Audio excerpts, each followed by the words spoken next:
onslaught on over-the-counter cold medications, and they're very scarce in the stores right now. So the one that works for me the best is Mucinex. I don't know if you use Really Mucinex. love Mucinex. Yep. Mucinex, pretty good. I mean, I got to say, it kind of busted it up after I finally got a hold of some. But it took me 2 days of searching various stores to find any Mucinex on the shelf. And then when you get there, there's like one packet left, and there's 3 or 4 people descending on it. It looks like an NFL fumble, right? Where you keep digging at the bottom of the pile. No, the Colts got it. No, it looks like the Ravens. Unbelievable. The time. Wake up with Defo, joined by Lubie. Welcome to the Defo Show.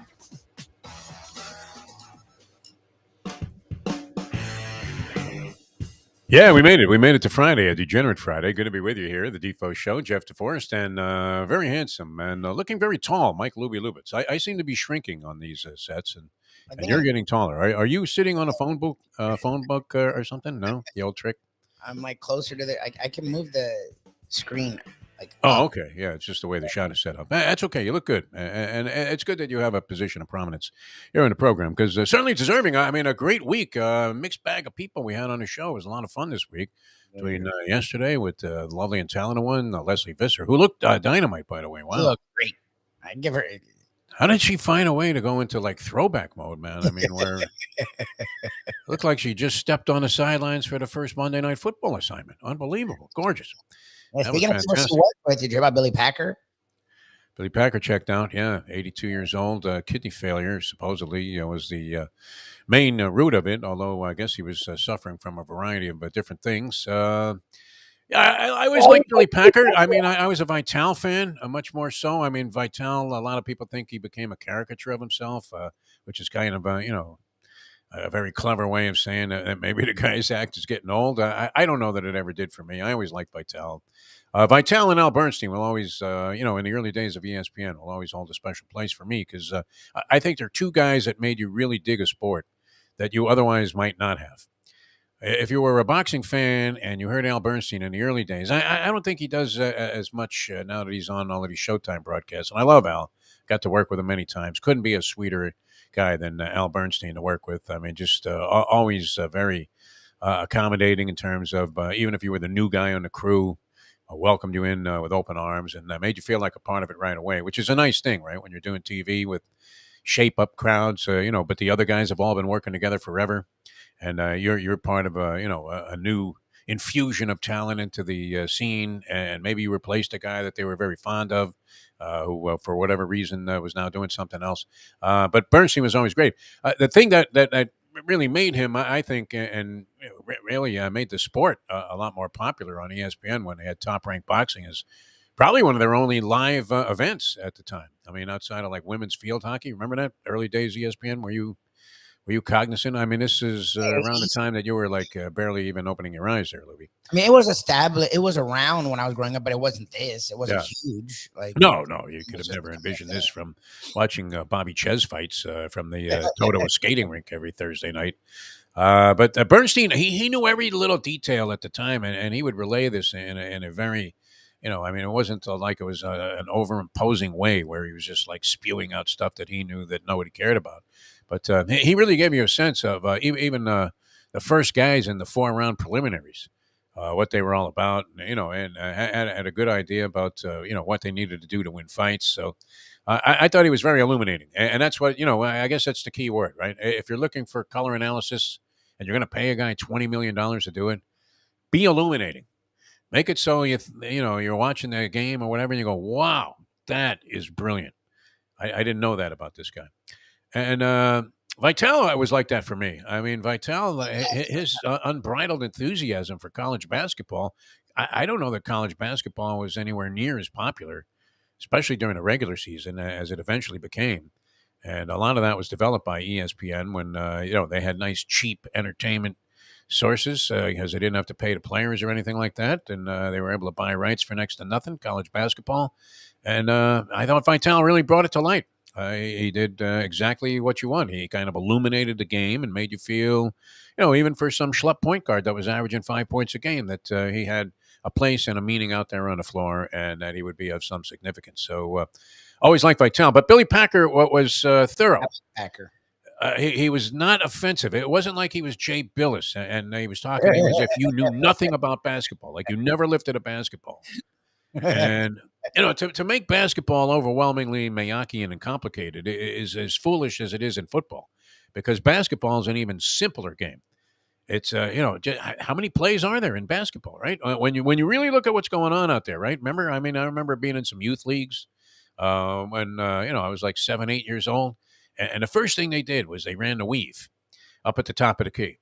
But if you look at it, what are they doing now? They're running a weave at the top of the key. They're still doing it. There aren't that many plays. There's a pick and roll. You can do some motion. Try and set some picks away from the ball. Which for some reason I don't know why, when you're playing recreational basketball, why don't people understand that concept? New York guys always do that, right?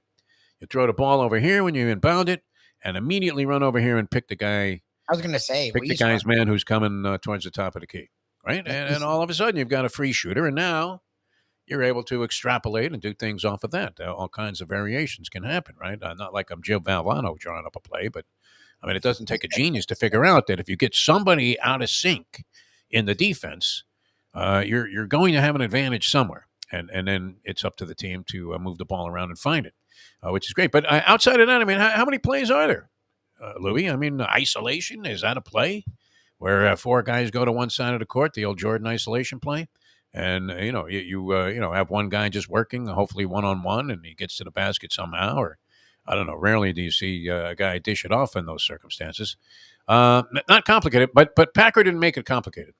He was sort of dry compared to Vitale, but not complicated. So a very well respected guy, and was a big part of all of his broadcasts for the Final Four. I would imagine LV probably has a soft spot in her heart there for Billy Packer, probably having worked with him a zillion times on CBS Final Four coverage with the great Jim Nantz, who he's hearing footsteps.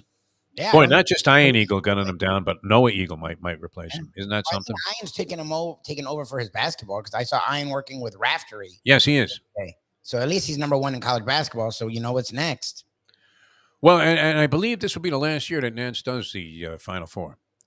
And does the NCAA broadcast, the Final Four. And I think after that, he's stepping away from that. He's just going to concentrate on golf.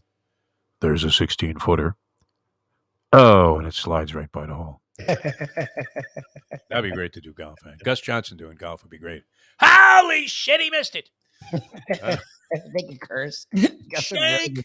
That'd be good if they swore during golf broadcasts. Wait till it goes streaming on the Live tour. I guess they have a television deal. Jim Sarney had mentioned to me that they have something with the CW. Is that right? The Live Tour? Just got a TV deal, yes. Wow. It's only a matter of time before LT grade defects, right? Says, you know what? The Saudi money was just too much. How about that? Tiger, a man of principle, saying, and Rory McIlroy absolutely despises anybody that signed up for the Live Tour, including Patrick Reed. Did you see that little incident that they had going where Reed, I guess, had sued or subpoenaed Rory McIlroy to testify in his defamation of character case against Golf Channel and Brandon Chambly. All right. So, I mean, what could Brandon Chambly have said about Patrick Reed? I mean, did he say he was an oddball? Would that be out of line? That he was a bit of an unusual character? But the other players on the tour absolutely despised him. What's that, Louie? Vince Mama reached out to you. I love that she's looking at the text. He's talking, so it's hard for him to look at the text, Vince Mama, but we love you. Yeah. She did adore Billy Packer, and her first Final Four was in 1988 with Brent. Wow, that's a nice group. Brent Musburger and Billy Packer. Jesus, Vince Mama. Yeah, Packer. I mean, he was easy to take. Right? Seemed like he knew what he was talking about. He was, a collegiate All-American, I believe, at Wake Forest. Billy Packer. Pretty sure he played a high level of college basketball, and it didn't look like he was, going to be any kind of a force in college basketball. But back then, if you were like 6 feet tall, you were a power forward. I lined up at center a couple of times in rec leagues. I mean, and I wasn't even that tall. I was like 5'10" as a kid. It was unbelievable. All right, many things happening on the sporting scene. Good morning, everybody. We have a Degenerate Friday. The Greek's going to join us here. He's got some selections. Everybody's trying to figure out what's going on in these two football games. I don't know that we have any strong opinion on that yet. I am believing that Philadelphia. I think Philadelphia will win over San Francisco. I just feel great because Mayo's on Mayo. Everyone we've talked to has your exact opinion. Yeah, that makes me feel stronger, especially with Mayo. Mayo's in a horrendous kiss of death mode. Right Yes. now. Yeah, he's in a really bad place right now. In fact, So. I'm afraid I think I have the winning pick 5 at Aqueduct today with a $21 ticket. Although it's not going to be enormous unless I get a bomb in my all race. But I'm afraid to sit near Mayo because it's been a human kiss of death. He's going to join us later on the program. Did you see this thing he was at yesterday? Kind of an interesting concept. Now, I don't know. Have you ever been in a club of any type, Lubie? Any kind of a club? In My high favorite. school, Yeah. Oh, yeah. What kind of club? Because we had to have it for our. Were you in the botany society or something? We never did anything. It was like I don't want to use the word hood. It was the urban club, and me and my buddies never did any of the events. Little white Jewish guy in the urban club. That sounds incongruous to me. I don't know. What do you think, Libby? How was it? Me and my friends. It was very multicult. My dad called us the United Nations. So I wasn't a club guy. Shirley was. Shirley was in like 12 things. She was like the president. I could see that. 12 different things. Yeah, I never did that. Big on achievement, which wasn't necessarily my bag. And then she married me. 72 years later, it's still the same thing. Yeah, amazing. Well, my favorite club of all time, ever to be referenced, was the He-Man Woman Haters Club. Do you remember that? The He-Man Woman Haters Club. Yes. And that was what from our gang. Ron DeSantis and Donald Trump would be the president and the vice president of the. Yes. DeSantis and Trump, He-Man Woman Haters Club. I think they've resurrected it. They've done their best to do that. Anybody seen from Melania lately? What is she doing, Melania? Exactly. She's still helping little kids with UNICEF, efforts. So what's going on with Melania? Talk about a disappearing act, man. Martha Mitchell would be easier to find than Melania these days. Oh my God! And they just kind of made sure that she got out of the way. At the Red Meat Eaters Club, I guess it is, that Mayo was being entertained by last night. And I have to say, they do a great job. The fusion of their events and sports is fantastic in the Delray area. Now, the pictures were spectacular. They had amateur boxing going on at the Deerfield or Delray Boxing Club. And then, wow, did you see that? That looked like it was better than even, I hate to say it, but any food festival that we've seen. I know the Fort Lauderdale, food festival was great, wine and food festival, and everybody loved it. But wow, that looked spectacular yesterday, didn't it? Yep. The stuff that Mayo was sampling. Now, I can't imagine. Does he bring a tape measure with him and measure? I wouldn't doubt it. When are you over the limit there? When the waist reaches what, 42, 50? I don't know what. I don't think he's that big yet. But we got to get him on the right path. I mean, 56 he is now. He's got to, start to channel it a little bit and say, hey, I can't just do the walk of life once every other leap year. It's got to be like every day. I'm out there on a broken toe, stumbling around there. Not that I'm any hero, but I don't feel right unless I do this stuff. 6 weeks off the path there. I mean, I'm back on it now, and sort of staggering around a little bit. And you see people and go, "Hey, where you been? I thought you died." Because they figure if you're not on the path doing the walk, and you're one of those daily walkers, that you probably checked out. Oh, geez. You were doing this to fight like some kind of major health concern. Mm-hmm. And I would have to think that overall. I mean, even though Jim Fix checked out at a pretty young age, right? And what was he doing? He was gargling with grape nuts and jogging all day. So, sometimes there's just no way to beat it. I mean, if your number's up, it's up. But, a lot of people thought that I had died. I'm passing people. They were like congratulating me on being alive after 6 weeks off the path there. Same schmanks every day, man. Same schmanks every day. Just up and back, up and back, up and back. That's how you stay alive, Libby. We got to get Mayo on the circuit there. But whatever he was eating last night, it looked spectacular. I don't know how they're going to top that today at Gulfstream Park, but they probably will find a way. The Red Meat Eaters Club. They had a great event. I hope they do it again at the Delray Tennis Center. And that tournament is, sometime in February. And that was a lot of fun because, I mean, you're not seeing the top tier players, but I think we saw Manarino.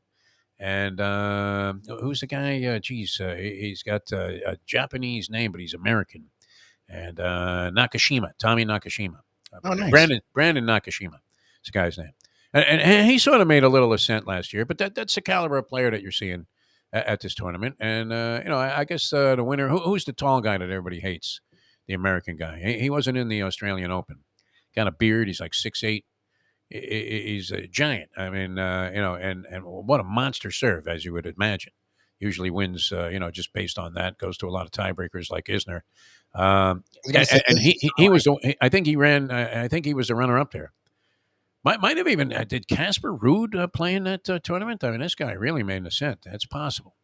Casper Ruud might have been out there. Anyway, it's a good tournament, and they had a nice event. They had tremendous food, in conjunction with it. They had like a meatball contest, and 5-6 entries from the local area there, and it was fantastic. So we'll talk to Mayo later on about that because they do a good job of merging sports and food and having all raising money for very worthwhile causes. I think it's like a lot of pet rescue stuff. You could even adopt a pet. It was good, very well run. So, and supposedly the guy had a Mayo story for me, which oh, it's Dickstein. Oh, it wasn't Dickstein. This was another guy, Paul, I believe his name is. All right, at the Australian Open, Tsitsipas, he got through pretty easily. He played Kachanov, I guess is the guy's name, the Russian guy who Kachanov, I think is how you pronounce it. Pretty much dispatched of him in fairly easy fashion. It took 4 sets. He lost a tiebreaker after being up in the 3rd set. Stefanos Tsitsipas, who I was going to bet. These are 2 bets I didn't make, Lubie. I'd be in a pretty good position if I had made them. I think Tsitsipas was at least 12-1, might have been higher to win the tournament. You may have been getting as much as 20-1 on Stefanos Tsitsipas at the Australian Open, which is unusual because he was a number 3 seed, but Joker was odds on to win it, Novak Djokovic, and in all likelihood will win it. So the play would have been, play 100 on Tsitsipas and then another 100 on Joker, and you'd be in a lock situation here. You're either going to get your money back or you're going to win 2,000. That would have been pretty nice if you were getting them at 20-1. Not sure the odds were that high, so don't take my word for it. But it's really difficult to look up what odds were, Lubie. Right? I mean, you could Google it all day, and it's very hard to find. Like what were the odds going into the tournament? If we could find that. But I think Tsitsipas was double digits at least, and largely based on the fact that nobody supposedly was going to beat Djokovic, and that looks like it's going to be the case because he dispatched of Tommy Paul, the American, who was left standing there in the semifinals, who had beaten Ben Shelton, who ran a real good showing out of the University of Florida in the tournament. And Paul looked like he was really on his game. So to be decimated like that, I don't know. I didn't see all of the match because it was on at 3:30 in the morning. I caught a few pieces of it, waking up going, oh, shit, what time is it? And, and naturally I tuned in for a little while, but it was no contest. Straight sets and ran out the door there with Djokovic. So Djokovic will be a heavy favorite. He's 10-2 against Tsitsipas to win. He'll be a heavy favorite to win the championship, obviously, as he was going in. 10-2, and they met in one other final in a Grand Slam, 2019 French Open. Djokovic was down 2-0, and this has been a problem for Tsitsipas. He's been in situations where he was ready to make a breakthrough, up 2-0 over Djokovic in the French Open, and eventually lost the match in 5 sets. So he's yet to win a Grand Slam, and people have been sitting on him for a while, and we'll see if he can do it, but looks like a very, very tall assignment. Now on a women's side, I was going to bet Sabalenka to win it because I thought she was also due for a breakthrough, and she had shown signs of life. I mean, her enigma had been an excessive amount of double faults. Her serve was scattered all over the place. Obviously, she's double faulting a lot. She's not getting a lot of first serves in, and her second serve was all over the place. You talk about erratic. I mean, it was watching Tim Wakefield when he was off his game, and the knuckler was going all over the place. It's just like, where's this thing going? But a power game. I mean, an immense power game. I was amazed. What was it, 2 years ago when Raducanu and Leylah Fernandez squared off in the final of the U.S. Open? The 2 young teenagers. That was 2 years ago, wasn't it, Lubie? Not last year? Yes, it was last year. Yeah. 2 years ago. And Sabalenka was going up against one of those 2 who were like 16 years old at the time. And, here she was an accomplished power player, and you thought, wow, if ever there was a setup here for her to win a Grand Slam, that was it. And she couldn't do it. And then last year, she really was staggering around with the lousy serve. But an interesting power player to watch. And Rybakina, who came to light when she came out of nowhere and won Wimbledon last year, now has a chance to win 2 out of 3 Grand Slams. And I think, I don't know, just on steadiness, might be a slight favorite over Sabalenka, no? To win that thing. You're not a big tennis fan, so this would. I used to be. It's so funny. You're naming all these people. I don't know any of the names. I know because of you, but yeah. It's so weird how far it's come from my consciousness as a sports fan. Like I was such a huge tennis and baseball fan, and I don't care about either now. It's so weird. Like they're the same sports, sort of, but I don't know why. I just don't. Anytime, too, a white head coach gets hired, somebody's going to be screaming racism. They're screaming racism in Carolina. Right? The I mean, lawyer, I guess he represents Steve Wilkes, who was the interim coach of Carolina Panthers. Took good over job. after they fired Rule. And he was 6-6. The players, apparently loved him. Carolina, even they were in a lousy division, so they moved back into contention, even though they were having a crappy They season. traded away McCaffrey mid-season, their only talent. Yeah. And kept being decent. Like they weren't horrendous. Right. What was wrong with 6-6? I mean, if you look at the Dolphins' last 6 games, what were they? 1-5. Yep. And we're thinking they had a great season, and we're applauding Mike McDaniel as a first-year head coach. This guy takes over, obviously, under difficult circumstances. I mean, comes in for a guy that already had a system that was failing in place.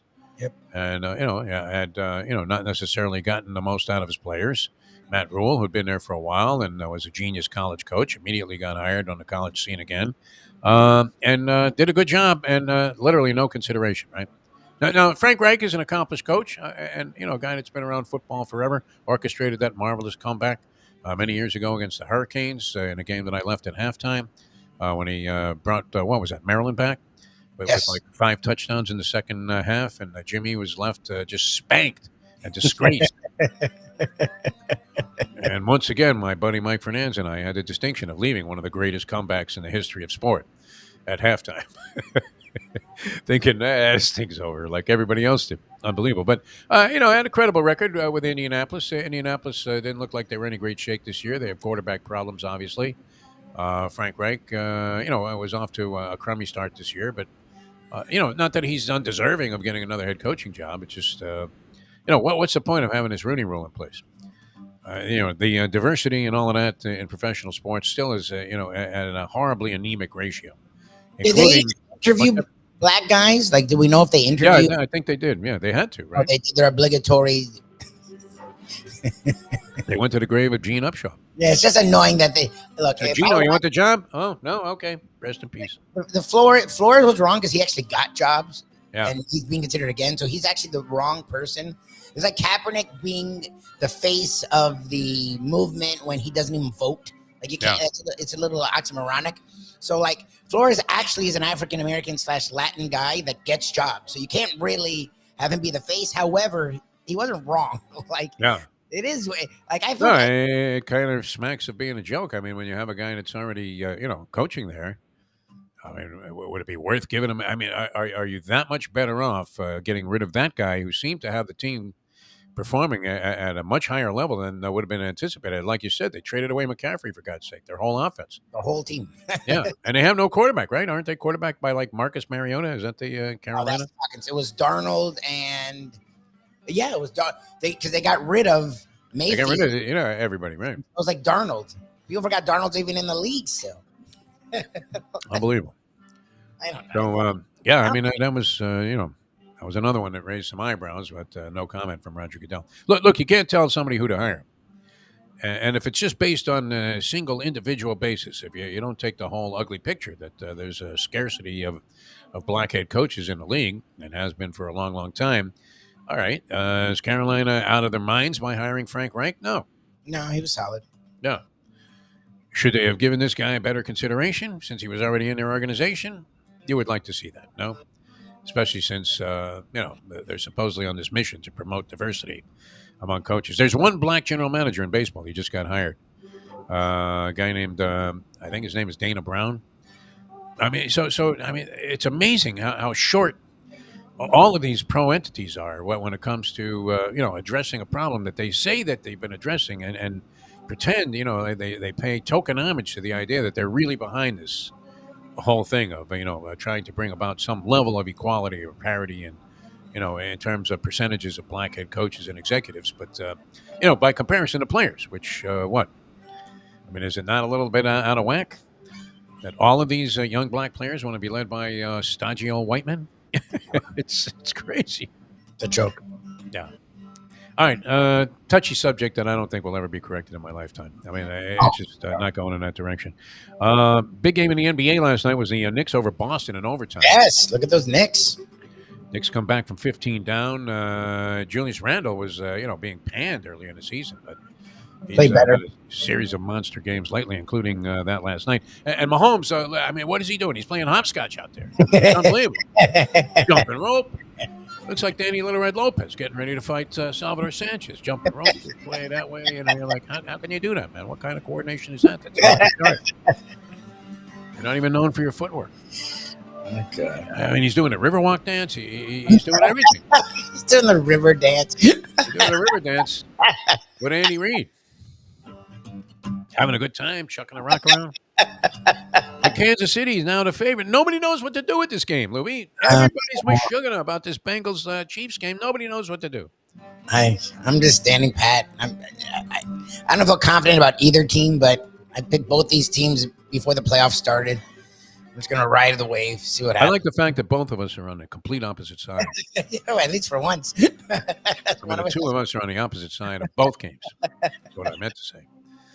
I don't know. I just, for some reason, I envision Philadelphia really doing a little bit of a number on San Francisco.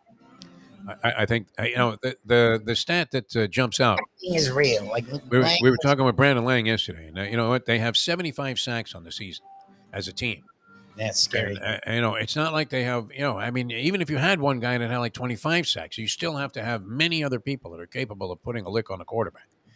And, they have 5 guys that have 10 sacks plus, 10 or more sacks, 5 different players. You brought up something interesting about the Niners. For as good as the Niners defense is, a lot of it's based around Nick Bosa getting pressure. So if Nick Bosa doesn't get pressure, they really don't get pressure. The Eagles, it doesn't matter. Like, they don't have to blitz, and all their guys bring pressure. It's like, oh, shoot. Is McCaffrey more injured and banged up, but it's just not being talked about as much as Mahomes? Because, there's a lot of question about, what McCaffrey's status is going to be. And he says that there's no way that he's missing this game, which is noble on his part. But, he got going a little bit late up the middle there as Dallas's defense eventually kind of got ground down by the San Francisco offensive line in that game. But earlier in the ball game, they had negated McCaffrey's effectiveness completely. And they were trying to run the ball up the middle, and they couldn't do squat. And I think he had like 30 yards through about 3/4 of the ball game, and then he rattled off. I don't know that you would consider it garbage time, but when they were clinching the game, he rattled off a bunch of like 7-8 yard runs up the middle, and really padded his total. Otherwise, he was bottled up for most of that ball game. I do believe that Philadelphia will intimidate Brock Purdy into the big mistake. I think it's coming. That's the last. If this guy's flawless in this ball game and leads San Francisco to the Super Bowl, it's far and away the sports story of the year, is it not? Well, I don't know. See, he hasn't been flawless. The last 2 games he's come back to earth. So it's like there's this defense, and they're aggressive, and their offense can match what they do. So it's not like it's going to be a low scoring. That was the problem. Dak Prescott kept the Cowboys' offense from scoring in that game. Like, the Eagles don't do that. Like, Hurts is not like just chucking it and turning it over. So, like, I said it. If I was betting on this game out of nowhere, I would say Eagles. Like, I just would. Like, that performance last week, everyone we had picked the Giants because it was such a big spread. The Giants had shown so much. They shellacked the Giants as if they didn't exist. And hurt his shoulder, and none of it mattered. That game was so boring. To me, was the most impressive performance of the playoffs so far. Philadelphia's annihilation of what we thought was a decent New York Giant team. Yeah. If that wasn't a bit of an eye-opener, now, sure, they could bounce off of that and have a lousy game. San Francisco's defense probably, you would have to say, is better than the Giants overall, just even if you look at statistics. But as Brandon Lang keeps pointing out to us in the podcast there on Believe, vulnerable in certain spots.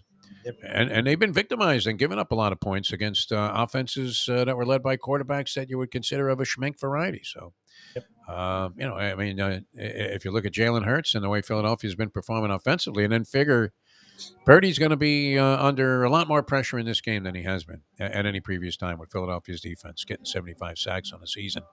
That's a significant number, and I just think Philadelphia's going to win that game probably by 10 points or more. It may be tight for a while, but I think Philadelphia's going to put a serious licking on these guys. We'll see. I too. All right, so I'm probably dead wrong about that. All right, the Greek coming up. We have a lot of people going to join us here. The professor with the big board and some college hoops plays, no doubt. Also, Mark Lawrence on the NFL playoffs, and he's always dynamite. I'm thinking now he has to really be wondering which way to go in this Chiefs game because I would think right away he was on the Bengals. But then they became the favorite, so he had to bow out of that because he never bets favorites. And, now he's back getting a point with the Bengals. So I'm thinking that's his pick. I can't. Does he pick San Francisco? He's going for a dog. At least if he gives us one of the two games. What's the over/under? Because I can see that game being actually low scoring.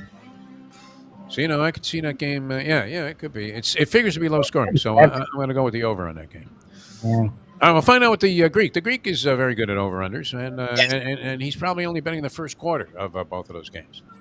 If he's going to take a side, he does that. I'll take the Chiefs in the first quarter. Yep. All right, and you hope they get a safety, and that's it. That's the only score. So it's 2.5. The Eagles have stayed steady at 2.5 over the 49ers at home, and the Chiefs now 1-point favorites over the Bengals at home. And the Greek's going to join us. Then, as we said, the professor, Mark Lawrence, and the gambling, and should be a little bit of a stuffed gambling gourmet today.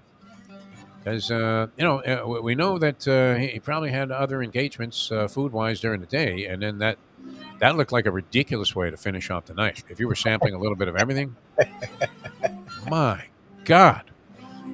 Damn. Nurse! That's all you could say. All right, Hialeah Park, the handicapping contest, that's on for Sunday. That's January 29th, a couple of days away. Your chance to win a seat to the NHC. It's absolutely fantastic. The tournament out in Las Vegas, you win passage, transportation and accommodations for two, and an entry fee into the NHC, which you can't get in any other way unless you won one of these tournaments, either online or a live variety of it. And the Hialeah one is as spectacular as it gets, and I think it's probably one of the last qualifying events for the NHC. So if you're in, that's a way. You have a chance to win. Otherwise, no shot. $500 entry package, and that includes $300 that's your own bankroll. You keep that. The $200 goes to the prize fund, and the expenses of running the tournament, which includes spectacular breakfast and lunch. You're not going to go hungry that day, that's for sure. If you're an anxiety eater, which I think Mayo is an anxiety eater. If you're an anxiety eater, plenty of stuff to pacify you and make sure that you can handle your nerves through the entire tournament. And you can emerge with a giant bankroll, win the prize fund, and then the trip to Vegas. It's absolutely great. Going against some very good handicappers. These tournament players are pretty sharp. So you're in there with some real intellectual handicapping types. And at the same time, you have your method. And if it works, boom, you beat them all, right? All of these Sharpies with their charts and their computers and all of that stuff. And you're just sitting there going, I liked it too. You can do it. It's possible. So get involved. You can't win if you're not in. HialeahPark.com for the entry form. It's the handicapping tournament. And then the boxing, I believe, is February 24th now, El Boxeo. Oh, nice. And it's going to feature Rigondeaux, the Cuban defector who's won multiple championships. And he's sort of on a comeback trail. And he'll be in the main event. Rigondeaux, who I started his career, I think, right here in Miami. I think his initial bouts were right here at various venues in South Florida. All right, now we're coming back with more. We'll have the Greek joining us, and then the professor with the big board, Mark Lawrence, and, of course, the gambling gourmet, Mike Mayo. That's all coming up in a moment. Now that. The time. Guillermo Rigondeaux. I was struggling for the guy's first name. It's 7:36. Folks, Tony Segreto here. Let me ask you a question. What do you look for when you go out to eat? Good food, obviously, friendly atmosphere, not too loud, but good energy, reasonable prices, and a place where you feel comfortable. All those ingredients, no pun meant there, are hard to find unless you're talking about the Texas Roadhouse. You see, they encompass all of those attributes. Really, really good food, amazing atmosphere, good for a family, good for a date, or just a night out for yourself, and prices that will make you extremely happy. Their ribs unmatched, steaks hand cut every day. Everything, and I mean everything, is made on site, including their incredible bread.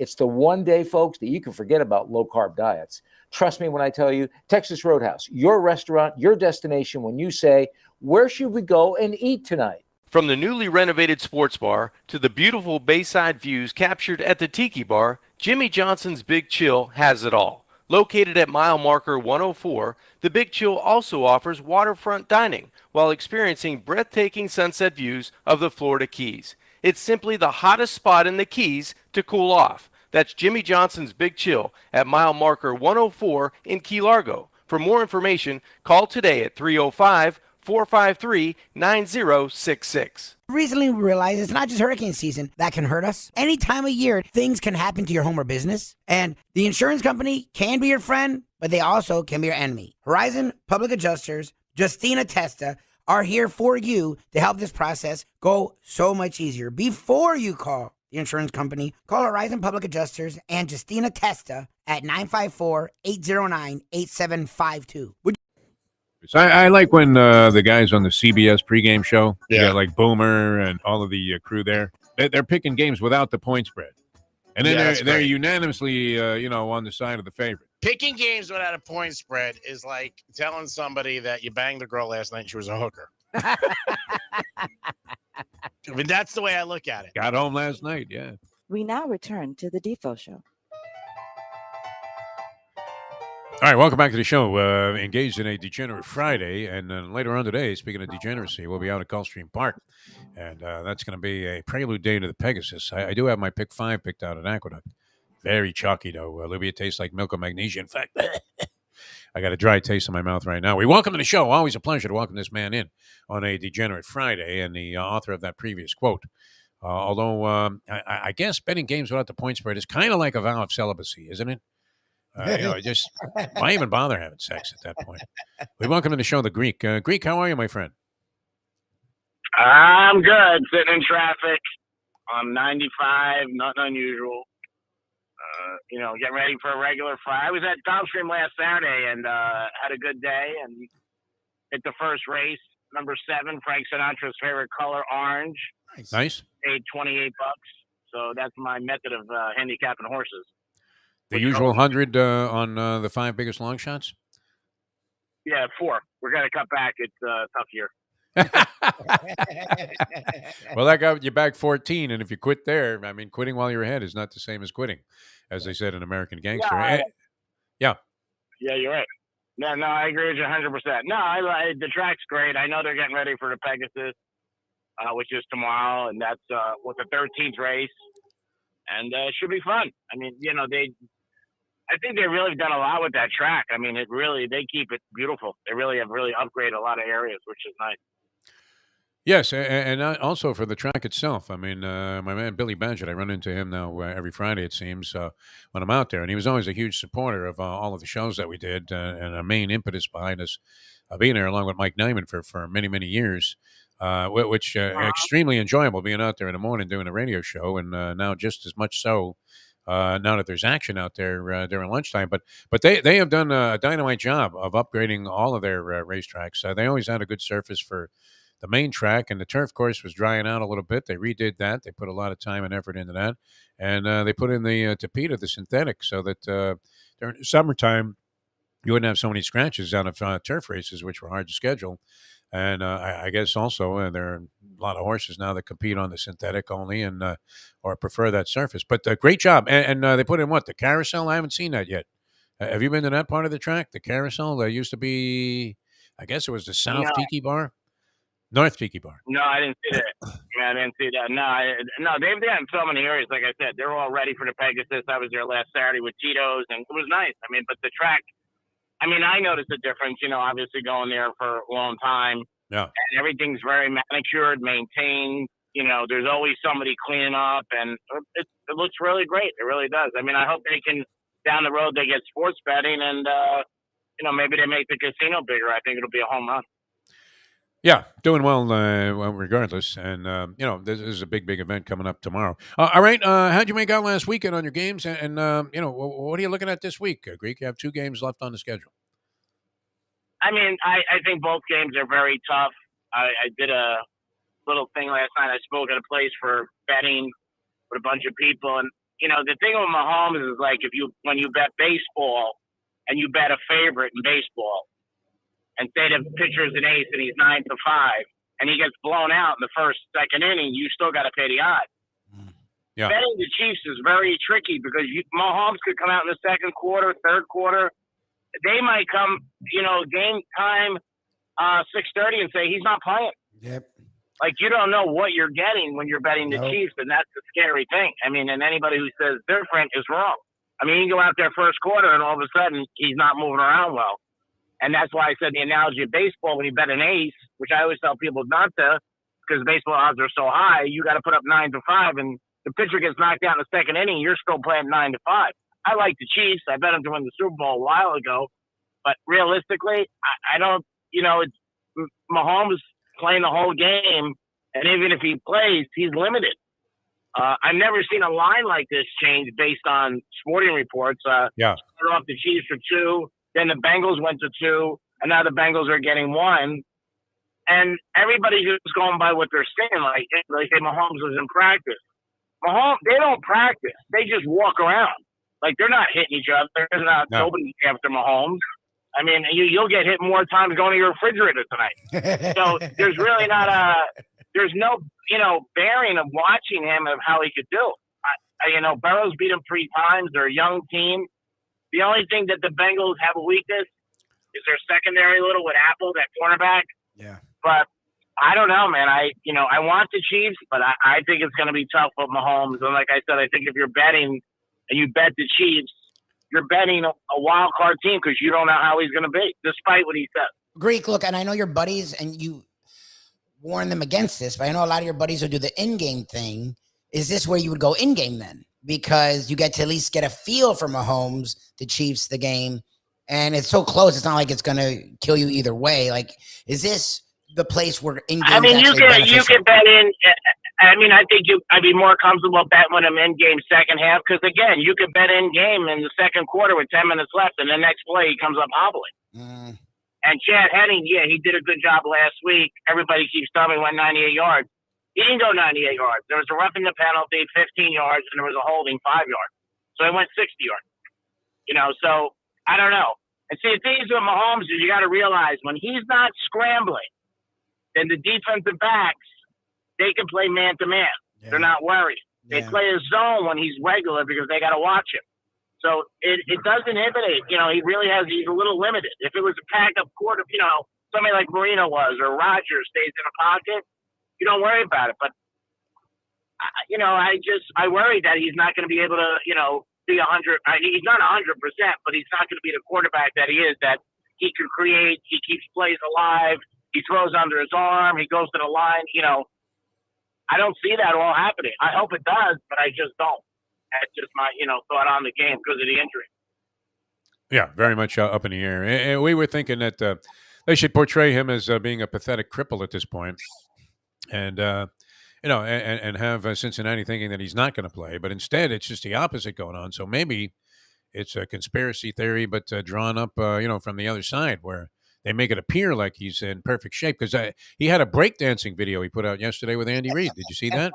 I missed that. All right, man. All portrayals of Mahomes are as if nothing happened to him that day, and then you see again, the clip of him on the play that he actually originally got hurt, where the guy just collapses on the top of his ankle, and you're thinking, you know what, that one is a tough one to just get up and walk away from without any impediment whatsoever being suffered. 100%, and I know this is crazy. I wouldn't even start him. I bring him in the second half. Because if he starts and he goes out, it's going to deflate the crowd and deflate the team.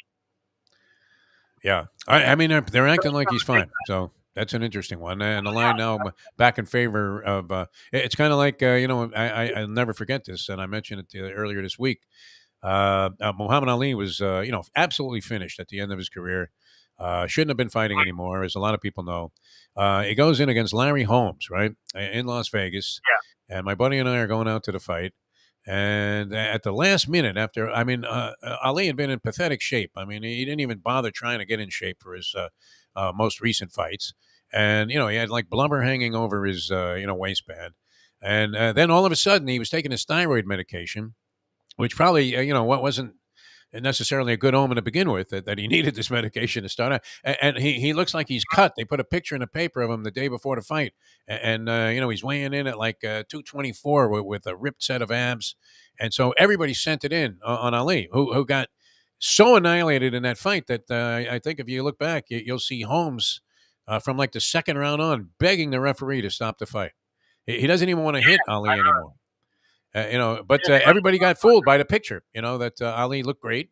And all of a sudden, supposedly was in shape. And so they sent in their money and it went up in smoke. Maybe that's what's happening with Mahomes. All right. And the other game, I see Philadelphia winning this game. I don't know why. Lubie's a big San Francisco fan. Another reason to be fueled with encouragement that, I'm right about this. But I don't know. Philadelphia was the most impressive team so far in the playoffs of all the teams that have performed. First of all, every scout in the NFL should be fired. Yeah. He was the last pick, and he's starting, and he's 7-0. It shows you all the scouts suck. They don't know what they're doing. How did he get past 31 teams and last? And he's in the NFL championship making $600,000. I lost that last year. Yeah. And Dak Prescott made $40 million. It does really show you that, a lot of these teams or these experts don't know what they're doing. Yeah. I mean, I think the kids playing on ice, Philly stuff, obviously they're home. I would think Philly could beat them by a field goal. I would think. But again, I think it's a real close game. But it really does show you when, like Brady or Kurt Warner, there are a lot of people out there that just need a break in sports. And then they get it. And then, you know what? They go crazy. If he wins, it'll be the first time ever a team has a Super Bowl with a third-string quarterback. Yeah, although Trent Dilfer could have been third string if they had anybody on the second string when the Ravens won the championship. I mean, even if, they had the equivalent of Joe Flacco, with the Jets this year, they would have put Dilfer down on the third string. All right, what are you up to, Greek? What's going on? Anything? Any hot news on the dating scene? Any appearances of significance? No, we were just at Gulfstream. We just finished up strikes for Greek Gridiron. We got a Super Bowl show coming at us, and then we'll be at Gulfstream again on the 11th of February.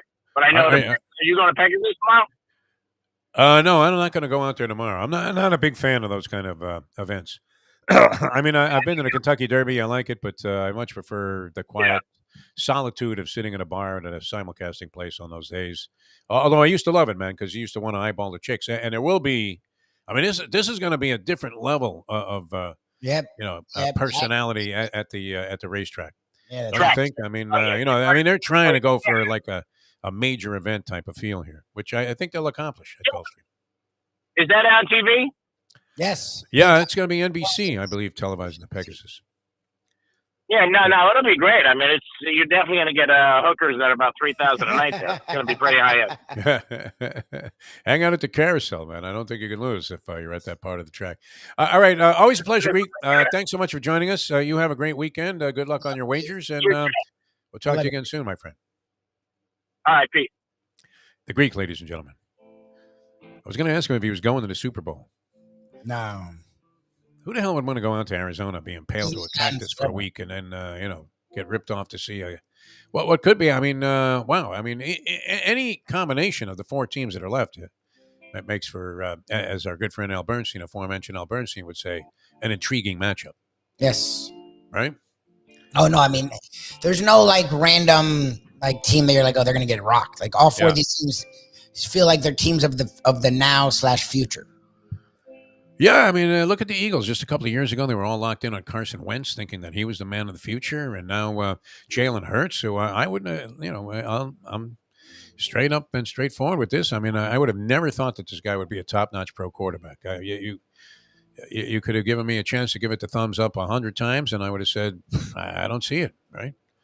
Like, I didn't think he could throw the ball as well, and, I'm not a big fan of the smallish, scrambling quarterback with less than cannon for an arm, but very, very effective in the Philadelphia offense, and I think their defense is formidable enough that you're going to see Brock Purdy finally looking up at the lights maybe a couple of times. Now, take out advertising on his shoes. That would be my recommendation.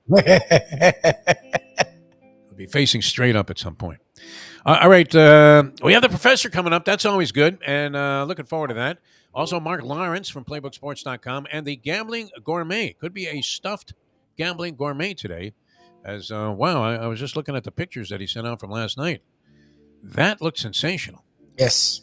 See, now I passed on that because the Mustang would have wanted to come, and then it was all red meat. So, although she did go to the other one, and I guess she passed away at the bar. Pork, which isn't actually red meat. If the ribs are pork, that's actually white meat. I don't think she eats pork though. Okay, so then your wife's just fun. She eats chicken though. She will eat chicken. So they had some barbecue chicken, but it was red meat. It's a red meat lovers club. It's a He-Man woman haters club. If they were beef ribs, then yes, that would be red meat. Yes. Yeah. But it would have been fun. I mean, it was right up my alley there. I mean, with the boxing and everything, that would have been kind of cool. All right, we're coming back with the professor in just a moment here on a Defo show. Hialeah Park, as we mentioned, great place if you're looking for action. They have all your favorite Vegas-style games. And then 29th, that's Sunday, the handicapping tournament for your horse-playing degenerates out there. Maybe you're coming off a big score in a Pegasus, right? I think I'm going to box a 1-4-10 in the Pegasus in honor of my I hope she's still around.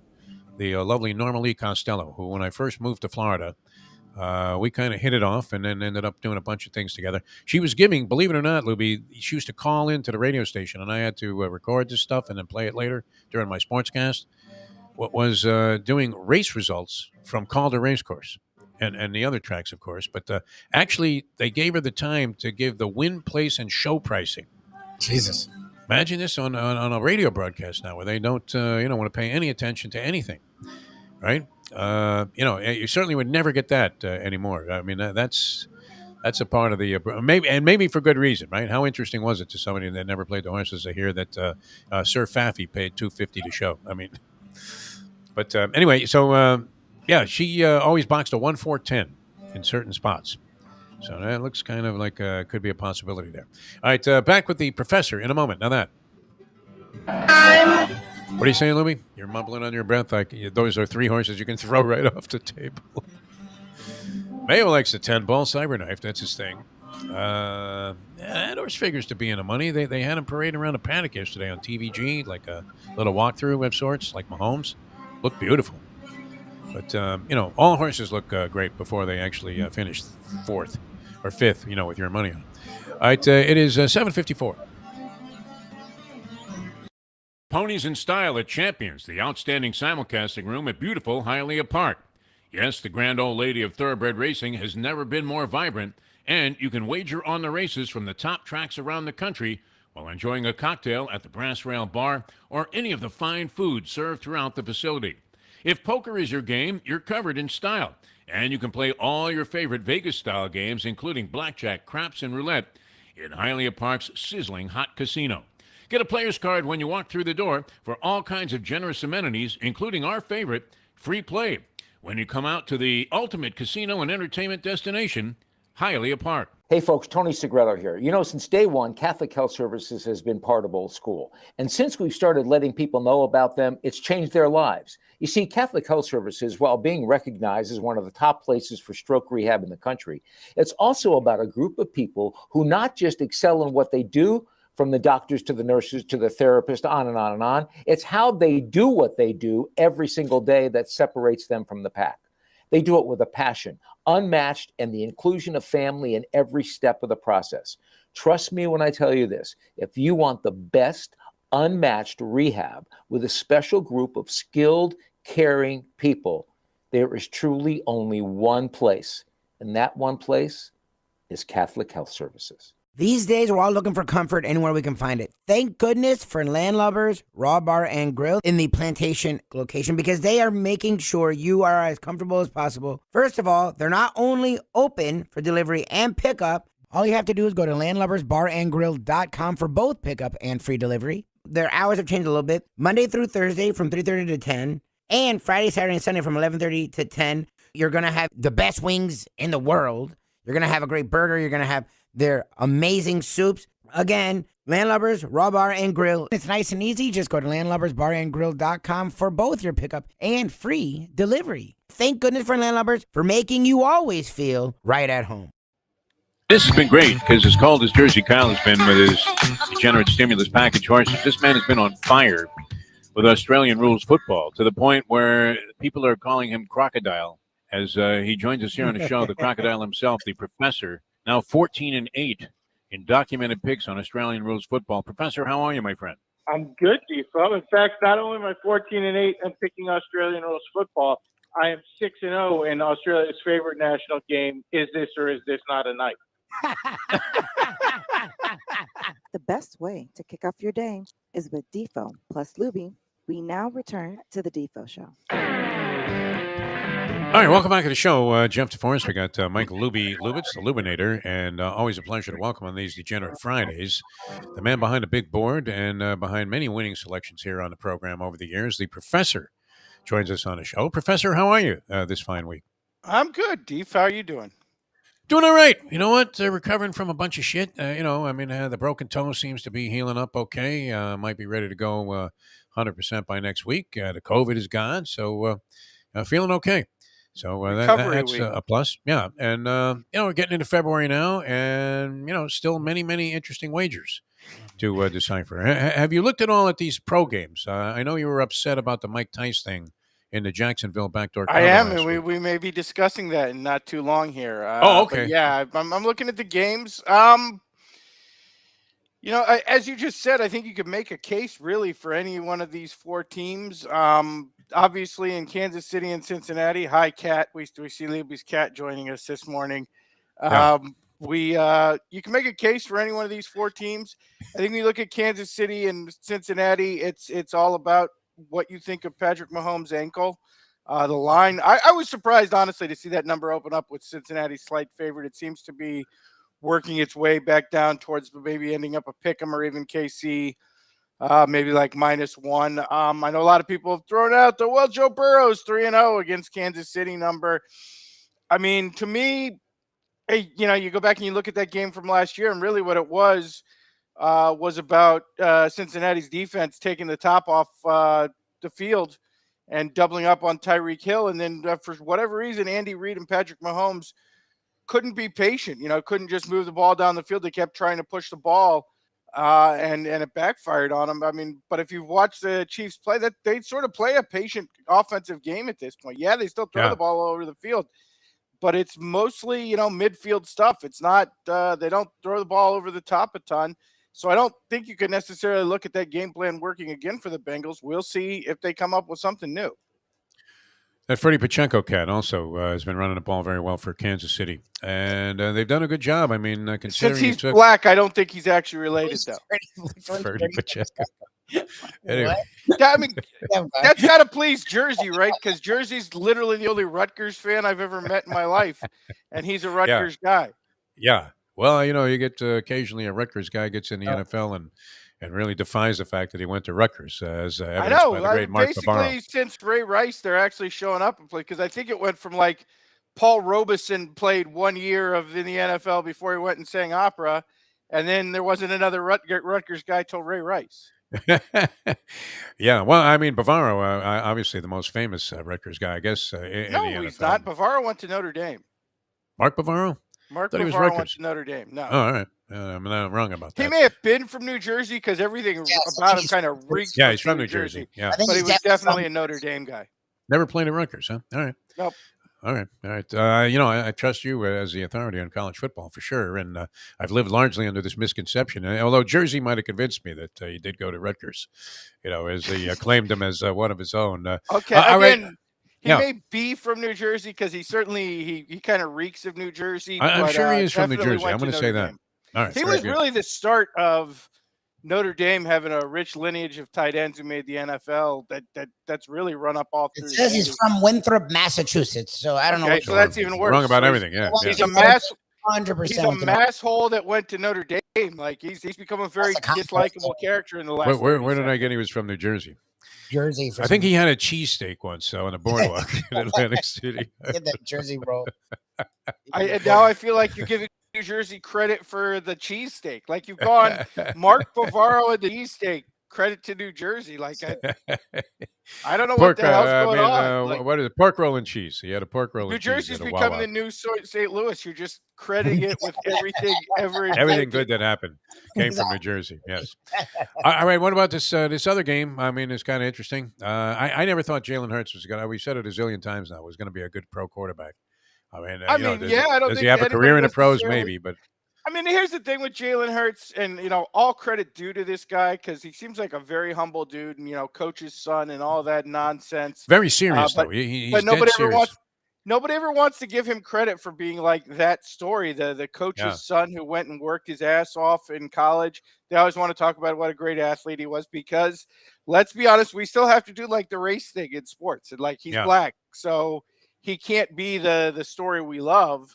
He's got to be he's just a natural athlete story, which I think is phenomenally stupid because you look at his arc. He got to Alabama, and he was a great field general and a great leader, but he could not throw the football at all. Nope. And that lasted for a couple of years, and eventually, obviously, benched for Tua. He goes to Oklahoma. He goes under the tutelage of Lincoln Riley.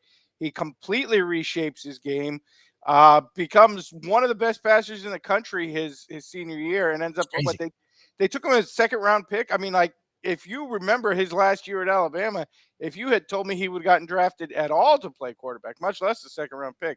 So, I mean, again, all the credit in the world for Jalen Hurts because he's a guy who has worked his ass off to get where he's at.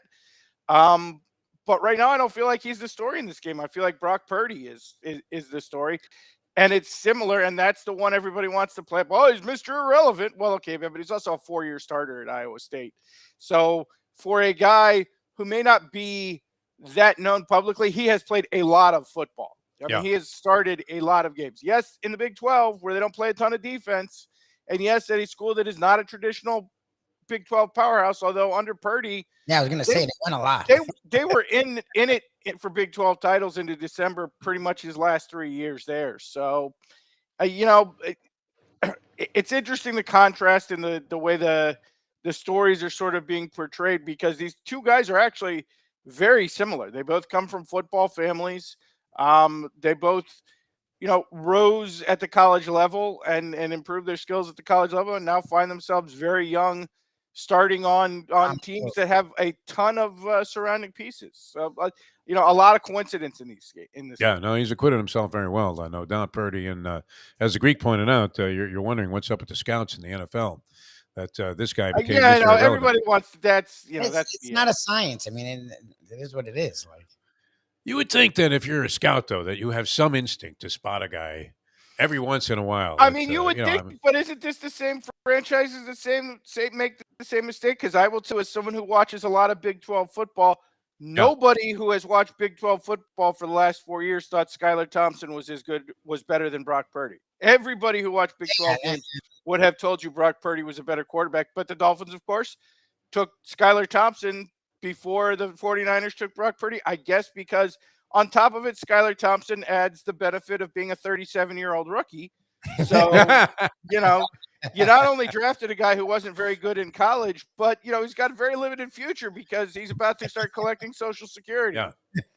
A few picks later, the 49ers grab a guy that's leading them to the Super Bowl with a flawless record. And so far has looked as polished as Tom Brady and his, I don't mean to bring up Brady with the big board, but there is a lot of just this whole NFC Championship, AFC Championship weekend is just a big kick in the balls to Miami Dolphins fans. There's a lot of that going on in these two games. And, arguably because we keep buying tickets and getting excited about this franchise, we deserve it. I mean, like at some point, when you're in an abusive relationship and you choose to keep going back to the trailer park and letting them beat the crap out of you, I'm not saying it's entirely your fault, but it's a little bit your fault. Like you're the one who keeps showing up knowing that, he's going to get drunk and beat you up at midnight. Yeah. And, if you're a Dolphins fan, like you got to know that's eventually what's going to happen. George and Tammy, man, all over again. Is it necessary to be completely sloshed drunk to what was that, Professor? The George and Tammy show with I watched some of it. And Michael Shannon. I like Michael Shannon. I think he's a great actor. I mean, and he does a good job portraying George Jones. And I What is think it? he's Is it probably. Chastain? She's Chastain, yeah. Jessica Chastain does a dynamite job playing that. I think honestly, both of them really may be the two best ugly actors in Hollywood. Like if you need an actor or an actress to play an ugly person, you can't do any better than Shannon and Shannon's great, man. He's great and everything. Yeah, I mean, it tells you something about country music, and maybe one of the reasons I stay away from it. That even the performers have to be just absolutely shit-faced drunk to sing these songs. I don't think that's true anymore. I think now it's all talentless hacks who can write songs about product placement. Like, I think when you get to Nashville, and you sing that song about hey, my wife left me and she took my dog in my truck, and they are all like, and I sure do miss my dog and truck. They're all like, okay, can you turn the truck into a Dodge Durango reference? Yes. And can you turn the dog into a Labradors by Jones reference, because we have those people ready to pay for this album. So we need to work in, and if you could work in some Bud Light Lime into your song somewhere, because that seems to be country music. Is all it is drops about product. I mean, say what you will about Garth Brooks, and I wasn't like the biggest fan, even though I came up in a day when it seemed like every other hit was Garth Brooks. He was kind of the first one who blurred the line between country and pop, and showed up on pop stations all the time. You didn't hear him singing songs about Wolverine work boots. Like, you didn't see him like, okay, I'm just gonna randomly work in a verse about Wrangler jeans here. But like all these people now, it's like their whole day. Where are my Wranglers? They really driving the Chevy. Brand names. Yeah, that's good. All right, Professor, any college basketball picks or anything before we get into the big board? Yeah, we got one tonight. We got St. Louis going to Davidson. You look at St. Louis, they come in hot as a pistol. Davidson did win their last game, but they lost 4 before that. I think you got to like St. Louis, so I think it's currently laying 1 here, even though it's on the road. The Billikens seem to be rounding in and maybe getting ready to make a run at the NCAA tournament. And then tomorrow, all we could do, because I can't for some reason get the look-ahead lines on this, is give you just a general point of reference, because we got the Big 12 SEC Challenge coming up on Saturday. All I can tell you is, as improbable as it seems, because everybody's talking about how great the Big 12 is, and they certainly have played great through the course of the season. The SEC has historically shown up very big in this event the last few years. I think you'll probably see some big underdog lines here. I would be looking towards the SEC teams to probably show up a lot better than people are expecting, because it seems to happen every year. Coming into this, the Big 12 seems to be hot, seems to bring a bunch of ranked teams to the event, and then the SEC shows up and plays very well. So I would definitely look at the SEC teams in that, particularly as underdogs. And then when we get into the weekend, I'm going counter, because this is a very weird line in the NFL to me. You listen to the national media, you listen to shows like yourselves. All anybody was talking about is the San Francisco 49ers. Everybody seems to be on the Niners, not just this weekend, but for the Super Bowl, talking up Brock Purdy, talking up that defense, talking about the skill position. And yet the line really won't move. It started at Philly -2.5. It bounced to 3 for a second, right back down to 2.5. Given the overwhelming amount of public sentiment that seems to favor the Niners, I would like the Eagles here, because that tells me it's the smart money that's keeping the number where it is. And I would definitely look at the Eagles. And maybe the under, because honestly, this seems exactly like a matchup where both defenses are really good against the strength of both offenses. Philly wants to run the ball. Frisco's great against the run. Frisco wants to pass the ball. Philly's great against the pass. I could see what people will call a boring game, but a very defensive game in this one. Yeah, you haven't watched this at all. Yeah, because everyone we talked to is all on the Eagles except for my dumbass. So I'm on really Eagles too. nationally. Again, I don't put any stock into the talking head credit shows, because they're all full of morons. But nationally, it seems like everybody is on Frisco. Is talking up the Niners in the story. That's good. Yeah, let them all send it in on San Francisco. That'd be great. Yeah, let's get that number down a little bit more. Yeah. All right, Professor, let's get to it. The big board this week, and always a strong, solid feature of this program. So looking very much forward to what you have this week. Well, Defo, it's been kind of a slow week in sports. Not a lot going on. By the way, I meant to ask you, because Lubie and I were talking about, did they move the Pegasus? Didn't the Pegasus used to be the week between the championships and the Super Bowl, the off week? That I don't know. Okay. The concept has changed from its original. The original race, which was people had to put up $1 million to enter their horse, and they were looking for a field of 12, so there was 12 million on the line, and it was a winner take all, as I remember. Kind of create that kind of big jackpot kind of buzz around a race, and that fizzled out, that whole concept. So now it's a $3 million race, but very representative field going, and I'm not sure if they moved the timing of the race though. All right, big event out at Gulfstream annually, so always fun. Check that out tomorrow on a non-NFL day. Anyway, kind of a slow week in sports, but there's me, I can be a little bit irascible. So there's been a few people that have aggravated me this week, and this week.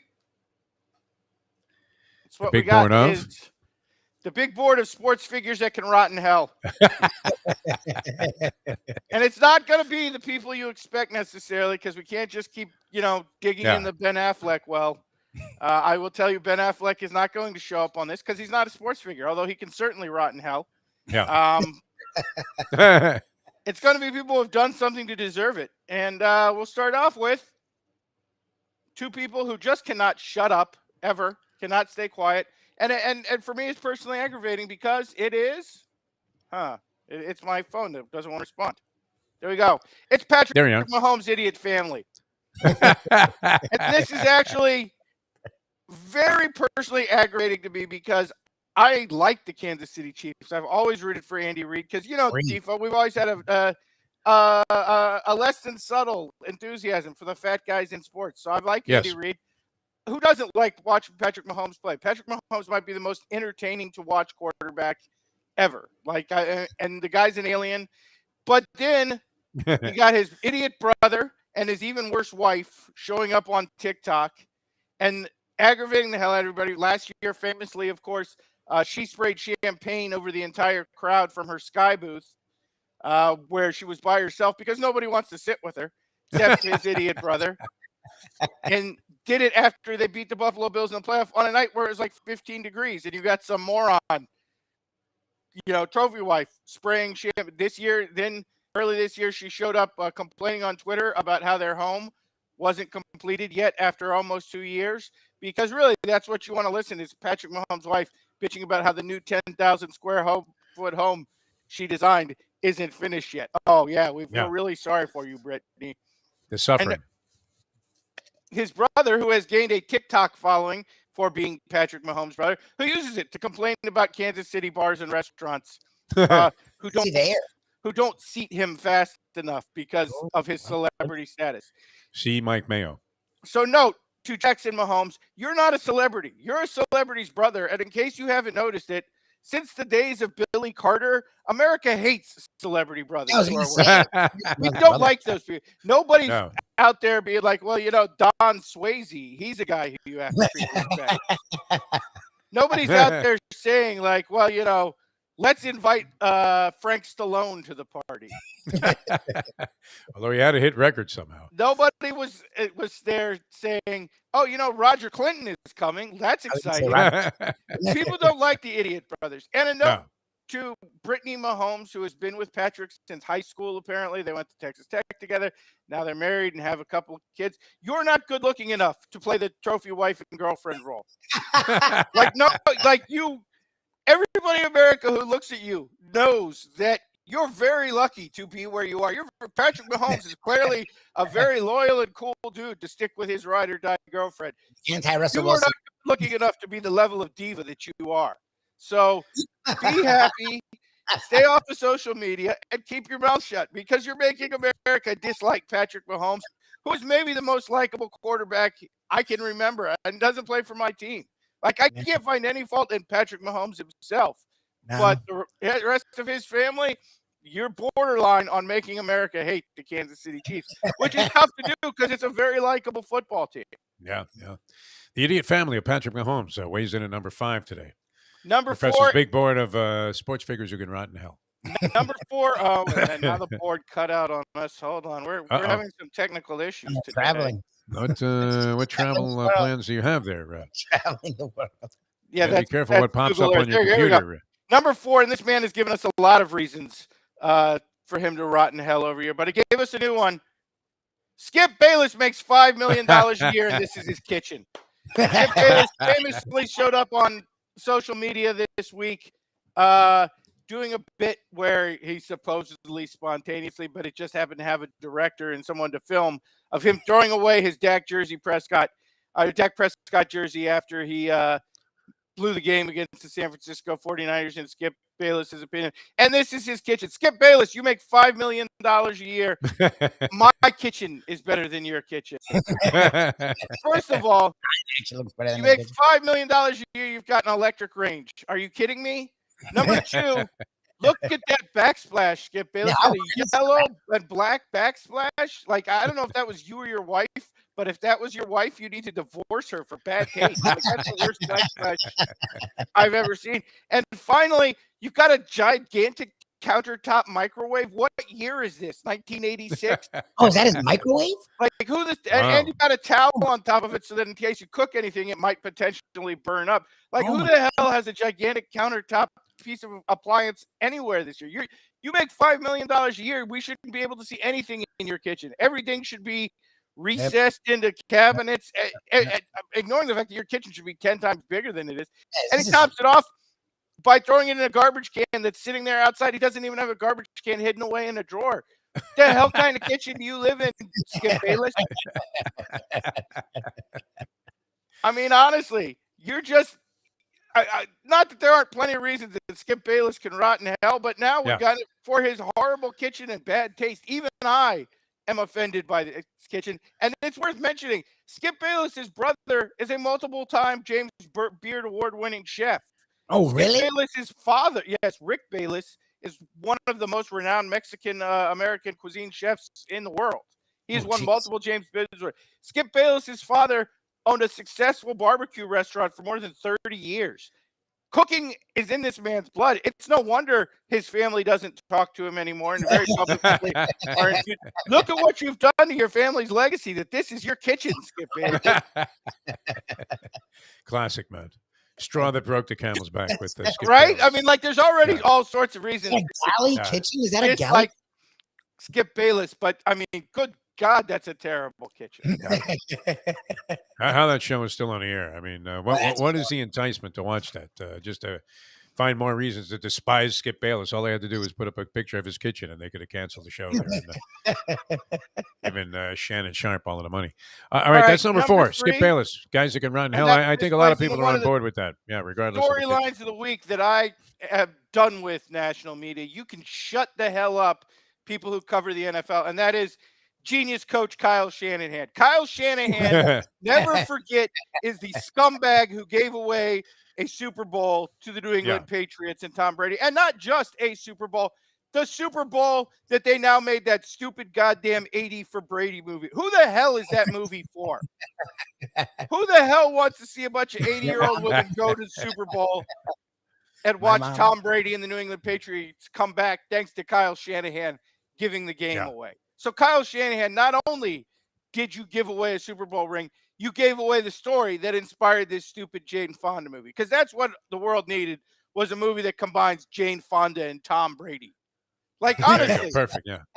Who in Hollywood? I hope everybody who made that movie gets fired. I really do. In fact, I hope it comes out that one of them sexually harassed Olivia Dukakis during the making of the movie, and they all get Me Too'd. Like, I can't imagine who the hell is paying money to go see that stupid ass movie. To watch, I don't know, is it Dolly Parton flirt with Gronk? Yeah.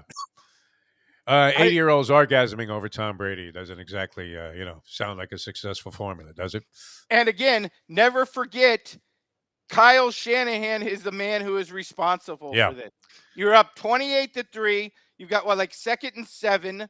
And you take a penalty, and so you start throwing the ball instead of running the ball, which has been working all day. Kick the field goal, go up 31-3. You stupid jerk off. Like, honestly, given your genetics, I don't know if it's true that Albert Haynesworth punched your father, but I hope it's true. I was never an Albert Haynesworth fan, but if I come back to find out the story that he punched Mike Shanahan at practice is true, I will go, because he does show up. He lives down here, and he shows up at La Bamba once in a while. Yeah, ordering saw them one time at him and his wife at La Bamba, and I think he ordered everything on page 4 of the menu because they brought about 30 plates. I will tell you, if I which ever one's a chili find out, relleno? Yeah. if I ever find out, Albert Hindworth, that it's true that you punched Mike Shanahan in the face just because he gave birth to Kyle, I will pay for your margaritas at La Bamba from now on. Drinks are on the house. Never forget and never forgive Kyle Shanahan for 28-3. I mean, one of the most outrageous collapses in the history of sport, right there. And I was on a plane. I had watched the first half, and it was blowout city at the airport in New Orleans, coming back from New Orleans. So I'm on a plane in the second half, and as we landed, all of a sudden, my phone is blowing up with texts from none other than Big Rich, who is giving us a play-by-play of the collapse of San Francisco in that particular Super Bowl, and or Atlanta rather, and you're thinking that's impossible. How the hell did they end up winning that game? As Lubie pointed out the other night, he also managed to collapse against Kansas City. They were up with like 6 minutes left and had the ball in the fourth quarter. But that one I don't really care about because I like Kansas City. But this one, no, never forgive. Never forgive ever. All right, that's number 3. I don't care if he wins the next 5 Super Bowls, honestly. He's still a bum. His number's up this week. That's number 3 on a big board of people who can go rotten hell, sports figures. Number 2, I got to be honest with you. As much as I kind of like the Cincinnati Bengals because they got a lot of players I like, it is personally painful to me to watch Bengals game, and that is because of the gift that never stops giving you cancer, one Brian Flores. I hope you're watching this, Miami Dolphins fans, and I hope you know Joe Burrow is supposed to be a Miami Dolphin as he leads the Cincinnati freaking Bengals possibly to back-to-back Super Bowls. Yeah. And we have to worry about concussions for the next 10 years. And even if Tua doesn't get another concussion, we have to worry about his leg just randomly falling off. Like, honestly, every time Tua grabs his ankle, I'm not worried about his sprain. I'm worried that literally his foot has randomly detached itself from his body. Yeah. I used to sell Met bobbleheads that were less fragile than Tua Tagovailoa, and every one of them had a crack in it somewhere. Meanwhile, times a year. Joe Burrow goes to Buffalo and just beats the holy shit out of the Bills, and then cracks a cool joke about having the NFL having to give refunds to the tickets in Atlanta away. Yeah. Like, honestly, Joe Burrow is unbelievable for how honest. I mean, Lubie and I were discussing the other night for the whole national media debate, trying to frame it like Justin Herbert and Tua are even comparable to Joe Burrow. No, that draft class is not close at this point. Maybe at some point Herbert will improve or Tua will stay healthy and it'll become a debate. But right now, there's no question Joe Burrow is the best quarterback in that class. And if Brian Flores had just kept his mouth shut, collected his $100,000 per loss checks, done his job. That was what you were hired for, asshole. You weren't down here to compete. You weren't down here to try to win games. You were hired to lose games so we could get the number 1 pick in the draft, you piece of trash. And then you've got the nerve to sue your boss because you refuse to lose your boss's instruction. And you know what? I hope you stay with the Pittsburgh Steelers because I hope Joe Burrow kicks your ass twice a year for the rest of your life because that's what you deserve for not doing your job, you piece of garbage. Well stated, Professor. All right, I can't even imagine where we're going with number 1. Honestly, can you imagine if you're the Arizona Cardinals right now and you are getting ready to possibly hire this man as your head coach? If I'm Kyler Murray's agent, I'm calling the Cardinals front office and say, that's fine. Trade my client right fucking now. Do not put this bum anywhere near my player who you just signed for $200 million. Do not put this piece of garbage. If I see Ryan Fitzpatrick in Las Vegas because it's 100 miles from Phoenix, I want everybody in the front office fired or my client out of this franchise. Brilliant. All right, the top pick in the people's sports figures who can rot in hell. Got mentioned, and that is the saint of backdoor covers, Mike Tice. What a scumbag. Let's remember the scene here. Christmas night 2005, the Minnesota Vikings are finishing a night game against the Baltimore Ravens to cap a Christmas Day card on the NFL. The Baltimore Ravens are laying 8 points at home, up 10 points with 30 seconds left when the Minnesota Vikings get the ball back at their own 40 and hit 2 passes in a row to get down to about the Baltimore Ravens 27-yard line with 15 seconds left, down 10. And what does Mike Tice do on a third down? He kicks a field goal with 15 seconds left because this was just the start of the analytics age where it was, well, you should kick the field goal first because then you could kick the onside and you still have time to throw a couple passes for the touchdown. First of all, okay, and this is before they even instituted the new rules about the onside kick, which basically make it impossible at that time. Anticipated onside kicks work less than 2% of the time. Since the rule changes, they work less than 1% of the time. So when you hear these numbers about, well, people should onside kick more than it works a lot more. Yeah, those are unanticipated kicks. It almost always works when you do it by surprise. But when people know you're getting ready to onside kick, it never works. It is a ridiculous move. Again, now embraced by Doug Peterson, who kicked a field goal and played to kick the field goal with that throw to Christian Kirk going out of bounds to gain 5 yards. It never works. When you get down there, you're supposed to go for the touchdown. That's the way the game was played for like 100 years. And then Mike Tice came along and was the first one to do it. And since then, we've seen a flood of backdoor covers as teams down multiple scores that need a field goal, kick the field goal first. That's the reason I call it the Mike Tice kicking the field goal first. I can't imagine the number of people who have lost games because of Mike Tice. People betting favorites who deserve to win in that spot who have now lost because Mike Tice invented this move. And I know he didn't technically invented the analytics. People invented. He was just the first one to embrace it. Well, someone had to be the first one through the door, and it was Mike freaking Tice. And it's no wonder that nobody has wanted you to make their coach sits. Probably because they had a favorite somewhere along the line who got screwed by kicking the field goal in that spot because everybody hates that. And everybody should hate it. Honestly. It's one of those plays that never works, like the hidden ball trick, right, in baseball. Like, when does it ever work? Like, well, once every other lifetime. But, Tice, I spent a few hours in a race book. Here's a part where he tells me what a nice guy Mike Tice. He was a decent guy, I got to say. Yeah, Mr. Mama. Of course, from a strategic standpoint, he may have been a scumbag. Horse player, of course you love him. Well, yeah. I mean, there was an affinity there, a natural affinity, because, there's a brotherhood of sick degenerate. Well, then maybe you should have gathered around him and, hey, kicking the field goal first is a real scumbag move. I cursed him out. I did, Professor.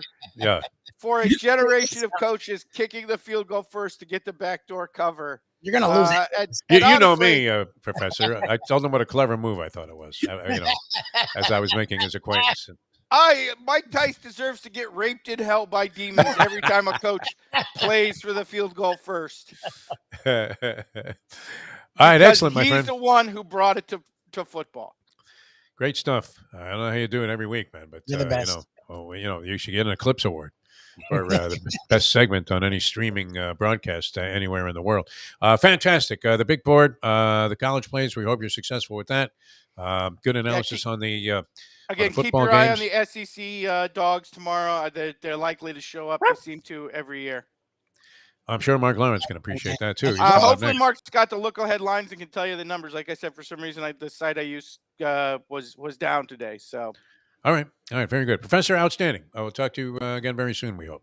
Thanks, sir, for being with us. All right. The Professor, ladies and gentlemen, the big board. Still to come, Mark Lawrence, PlaybookSports.com. We'll have some analysis for us on these conference championship games. And the Gambling Gourmet could be a very, I would imagine, at least from a food standpoint, very satisfied Gambling Gourmet. I'm looking at all of these things that were in front of him last night. And he sampled all of them. Yep. I don't know how the kid does it, man. I really don't. I mean, you've expressed genuine concern for our good friend Mike Mayo, no? Yes, 100%. Because we like doing a show with him. It's kind of a kick. Although it is an interrogation session for Mayo. Because, we should just shine a big light in his face. He's just funny. He's a funny guy. I like when he goes nuts before he even has any idea what you're going to say. He's already like, hey! I was just going to say that the sun is shining here, Mike. I mean, do you dispute that? No, he's going to join us later on, try and defend the indefensible as the Gambling Gourmet here on a Degenerate Friday. Back with more. Yeah, he'll have some analysis on this Pegasus race. I know he has a strong opinion on that. And that'll be critical to the people that play the contest later on the day on Mike Mayo's Lunchbox, which, honestly, I mean, I've always said this. I remember when I first moved to Florida and I was doing broadcasting, and I went through a drawer in the studio where I was broadcasting from, and I found a couple of coupons for some frozen pies from what turned out to be a closed Winn-Dixie. And I actually said that on the air. I said, well, not only are these coupons expired, they've been in a drawer here for like 7 years, but the store that they're redeemable at, it doesn't exist anymore. And the phones were flooded with people. They wanted to win this thing. And I realized you could give away a bag of bird shit on the air, and people would try and win it, and then claim they never got it, and try to sue the radio station. So this is significant. I mean, when you have a prize like this, I mean, a nice day at the track there, and a complimentary buffet at the 10 Palms. Are you kidding me? That's a good thing. All right, back with Mark Lawrence, PlaybookSports.com, and the Gambling Gourmet. In a moment, now that. The time. 8:32. Folks, Tony Segreto here. Let me ask you a question. What do you look for when you go out to eat? Good food, obviously, friendly atmosphere, not too loud, but good energy, reasonable prices, and a place where you feel comfortable. All those ingredients, no pun meant there, are hard to find unless you're talking about the Texas Roadhouse. You see, they encompass all of those attributes. Really, really good food, amazing atmosphere, good for a family, good for a date, or just a night out for yourself, and prices that will make you extremely happy. Their ribs, unmatched. Steaks, hand-cut every day. Everything, and I mean everything, is made on site, including their incredible bread. It's the one day, folks, that you can forget about low-carb diets.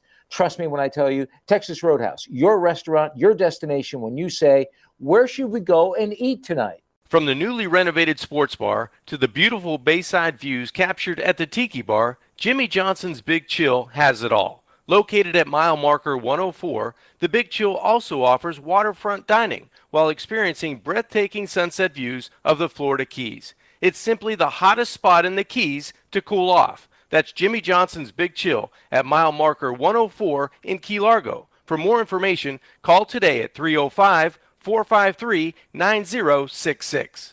It's burial last night with the hook, the dagger, right there in the small of my back. That hook did me in again. I should know better. What would happen to you? We've asked you this before. If you actually were giving points in a ball game, would you be able to live with yourself or look yourself in the mirror the next day?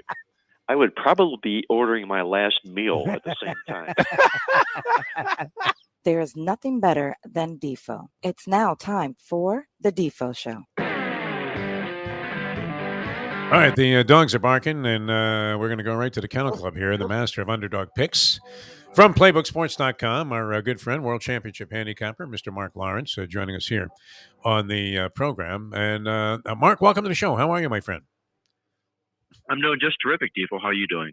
Good morning, sir. Doing all right. A little perplexed. I think these are very contentious games, and you could make a case for all four teams, and not necessarily be considered for criminal behavior. But and last week was interesting because you would have thought, and I'm pretty sure you were on the side of the Bengals in that ball game against the Buffalo Bills. But you would have thought the Bills were holding all the cards in that game. I mean, the weather was Buffaloni-esque. The Bills had the Hamlin thing working, and he was at the game. I think he even might have done the anthem. They were coming off a sloppy effort against a really depleted Dolphin team, but all the reason in the world to believe that they might bounce back at home. And the Bengals went in there and annihilated them. I mean, it wasn't even close, which I think has everybody – again, jumping on the Bengals bandwagon this week. But what did you think of last week's games? And, where does that lead you when it comes to, what's coming up this week? Well, I think the National Football League got what they desired, what they wanted this week. They have four teams that all could be Super Bowl worthy. Yeah. And they're all very popular with the public, Buffalo aside. But, Buffalo made their own bed. Yeah. They're not here. And you got two of the hottest teams, obviously, in the league on a major, major roll here in the Cincinnati Bengals and also in the San Francisco 49ers, who appear to look like they may be on a collision course, but it still remains to be seen. The thing that baffled me a little bit the most is that about Cincinnati last week is electric as that performance was, and they did everything. It may have been their best game, I think, for the season so far this year. Is going into the game, they had a lot of holes against other fellow playoff teams statistically, and I sort of thought that's what kept me out of Cincinnati last week, is the fact that could end up biting them. It's like a racehorse. He can dispose, he can beat up all the claimers that he wants, but when he steps into that gate and he's going up against graded stakes winners, it's a different race. But it wasn't that case for Cincinnati last week. They really, really just, like I say, put Buffalo to sleep last week, and I'll be curious to see whether or not they can do that this week against Kansas City, who's sitting back here with this big triple revenge egg on their shoulder here. They've been taken out 3 times in the last 13 months by Cincinnati. More importantly, in the championship game last year. And Andy Reid has been really dynamite in his career with revenge. So I'm going to not be on the Cincinnati Bengals this week. I think they're, while they're a good-looking dog, they could be a sheep in wolf's clothing this week, and I'm going to pass up on the Bengals this week. How much stock do you put in the portrayal of the condition of Patrick Mahomes? Because, they're making it look like this guy is ready to go on Broadway and get into a musical or something and just, pick up the pace. Right? No, ankle sprains are treatable. I don't know how severe this one was. Obviously, we have, only the X-ray, which was negative, but it looks like he's moving like a winner here. I don't know, going into the race with no front or back wraps, if you want to go with the horse racing analogy. But and it looked like this is a strange one, Mark, because it looks like that's had a huge influence, his appearances on the line, where, Kansas City opened up the favorite, 1 on a hook. And then it was like 1 on a hook or 2 in favor of Cincinnati after the Mahomes injury. And, we didn't know what level of severity it was, but now that he's out there dancing around on the practice field, Kansas City's back in the favorites role. Yeah, it's unbelievable. And, just every report that comes out about the practice has been moving this line. It's been moving like a pickleball match. It's unbelievable. Exactly, yeah. Right now, they're the favorite right now. And he was running sprints against Rich Eisen, I think, on the sidelines. Yes, he was. Yeah, exactly. And leaving him in the rearview mirror. Right. Just taking off like a shot, like Bullet Bob Hayes.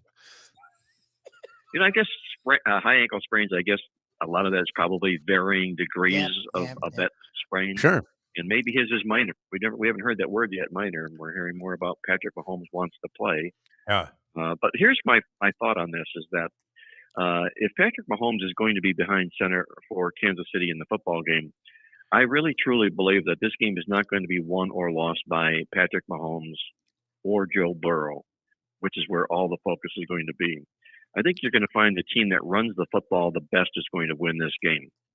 And to further that analogy a little bit, is if you take a look at Kansas City and what they've done this year is in games in which they've outrushed their opponent, they're 8-0. They've won all 8 of those games, and they've beat the spread 6 times. Wow. In Cincinnati, you've got a team that has the poorest rushing offense of the 4 teams. They're the only team that rushes for less than 100 yards a game.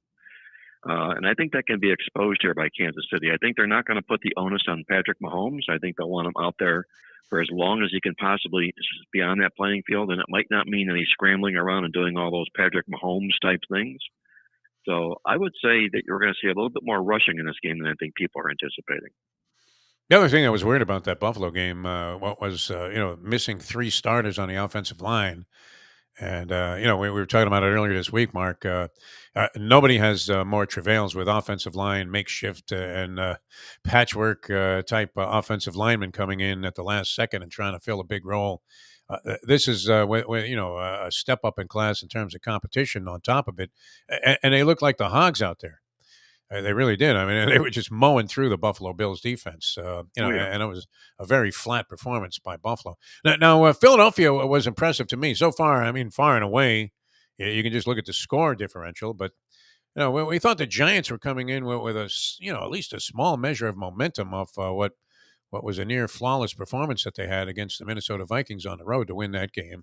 And there was no reason to believe that they were going to get just wiped off the floor by the Philadelphia Eagles. Even if the Eagles prevailed, but it was no contest. So where does that leave you with Philadelphia and San Francisco in terms? San Fran, can this story continue, or are you like a lot of people anticipating that with those 75 sacks, finally Brock Purdy is going to face something that he can't overcome? Well, you know what's amazing is when you break down the quarterback rating so far this year, Brock Purdy brings the best quarterback rating of all the 4 quarterbacks coming into the game. Now, I realize it's a small sample, only the 7 games he started, but he's never lost a game. And there's nothing fluky about his numbers. It's all what Kyle Shanahan's done to keep him not losing the football game, if that analogy makes any sense. He game manages Brock Purdy as well as any coach can possibly do, and that's the reason for their success. And if you take a look at, I'm going to use San Francisco as a play with you on the show. That's going to be my play this particular. Oh, beautiful. Okay. And, Lubie's happy about that because everybody's got Philadelphia. Yeah, it's a lot. I feel bad for you. Yeah, that's not great for you. But. Well, good. A couple of things here. Number one, the Philadelphia Eagles threw a no-hitter last week. For all intents and purposes. Yep. And teams in the NFL who come off of wins of that margin, that magnitude, that size, 30 points or more, really struggle the next football game. Oh. It's called returning to the norm is really in truth what it is. Yep. You can't continue to keep performing at that particular level, especially against playoff quality teams like San Francisco is. And let's go back a little bit to that rushing analogy that I just brought up before. If you take a look at San Francisco, when they've outgained or outrushed their opponents this year, they're 14-1 straight up this football season and 12-3 against the spread. Again, it's Kyle Shanahan not letting Brock Purdy go crazy with the football. Just, being composed, do what we do best. That's going to be running the football. And that's what San Francisco has done so well in the past 2 or 3 years, is run the football better than the opponent does.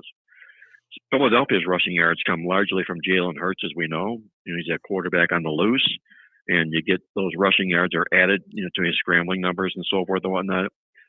I still feel that, and I know it's a throwing shoulder injury for Jalen Hurts that had kept him out before, but he had also had knee injuries or knee problems. He was banged up both ways, and I still don't think he's at 100% at his best level here. I like San Francisco in this football game, and the other part of it is this. Is that we alluded to this before, that when teams make it this far and they get tripped out in this championship game and they make it back the next year, they meet with the world of success, especially when their opponent is coming off of a win in point spread cover the previous game, which obviously Philadelphia did in that blowout of the New York Giants here. I think San Francisco is the better football team, and we'll see them win this game and go to the Super Bowl. Louie's doing a Kazatsky here because almost everybody we talked to, was convinced that Philadelphia is going to, be more likely to replicate what they did last week. So good, strong stuff here from Mark Lawrence, PlaybookSports.com. And that line is just held steady at 2.5 favor Philadelphia. I think it might have, Professor referenced, it fluctuated to 3 briefly and then went back down to 2.5. All right, Mark, PlaybookSports.com. You guys are all over it. Everything happening. We're heading towards March Madness. A lot of college basketball. We have some nice stories going here with Jim Larinaga, UM, and the FAU guy, Dusty May.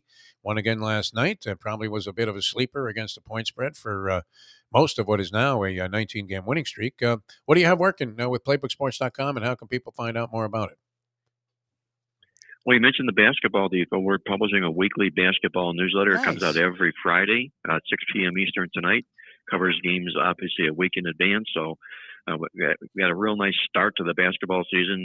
We had swept the best bets there 2 weeks in a row. We had a little bit of a rocky week this past week, but nonetheless, you can check out that basketball newsletter and this week's championship round playoff football newsletter. They're all online available at playbooksports.com. Fantastic. Highly recommended. I mean, this is some good degenerate sports gambling reading, and as you can tell by Mark's presentation here over the years, just phenomenal in terms of the numerical research that goes into it and all of the different things that you can apply into the equation to try and come up with winners, and been finding long shots and underdogs for us for a long, long time. Mark, always a pleasure, my friend. Thanks so much for joining us here on the show. You guys enjoy the games. Be well, and let's hope the ball bounces our way this week. Thank you. Have a great week. Sounds good, man. How about Mark Lawrence on your 49ers there, Lubie? I feel bad for him, but that'd be The cool. contrarian, always the contrarian. I mean, going against the grain there, taking the bigger point spread and saying, yeah, give me 2 and a hook, and I'll take my chances with Brock Purdy and the 49ers in that NFC Championship game coming up on Sunday at 3 o'clock. All right, we're going to come back with the Gambling Gourmet, what should be a very satisfied and gratified Gambling Gourmet after his outing last night, which I'm not sure, was he overwhelmingly enthusiastic about going to this thing? Because those guys, they do a great job, man. They really do. I'm not sorry I missed it because I don't know that I wanted to eat that much last night. But wow, I mean, the food looked absolutely spectacular at the Red Meat Eaters Club. And I'm hoping they resurrect that thing again at the tennis event. That'd be awesome if we could go to that. You would enjoy that. Bring the lovely Shirley, and she'll have a nice time. It's a beautiful thing, sitting out there on a cool, Miami evening. Nice. And, watching some great, top-notch professional tennis. All right, coming back with the Gambling Gourmet in a moment. On the Defo Show, as we wrap up a Degenerate Friday, we will be later on at Gulfstream Park. Come on out and say hello. And that's what Mike Mayo's Lunchbox, 12 o'clock today, out on the apron, right where the horses kind of come on the track. And we'll have a good time out there later on, sampling some of the great food fanfare that's available with the Pegasus on tap on Saturday. So the day before these big races, a lot of people are in town. It's always a good day to be out at the racetrack. So it's a lot of fun. Back with more in a moment. Now that. The time. 8:47.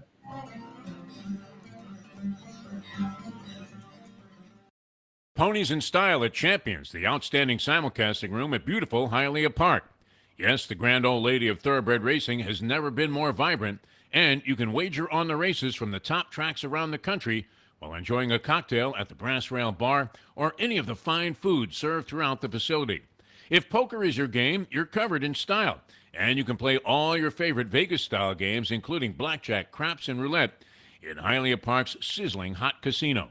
Get a player's card when you walk through the door for all kinds of generous amenities, including our favorite, free play, when you come out to the ultimate casino and entertainment destination, Hialeah Park. Hey folks, Tony Segreto here. You know, since day one, Catholic Health Services has been part of Old School. And since we've started letting people know about them, it's changed their lives. You see, Catholic Health Services, while being recognized as one of the top places for stroke rehab in the country, it's also about a group of people who not just excel in what they do, from the doctors to the nurses to the therapist, on and on and on. It's how they do what they do every single day that separates them from the pack.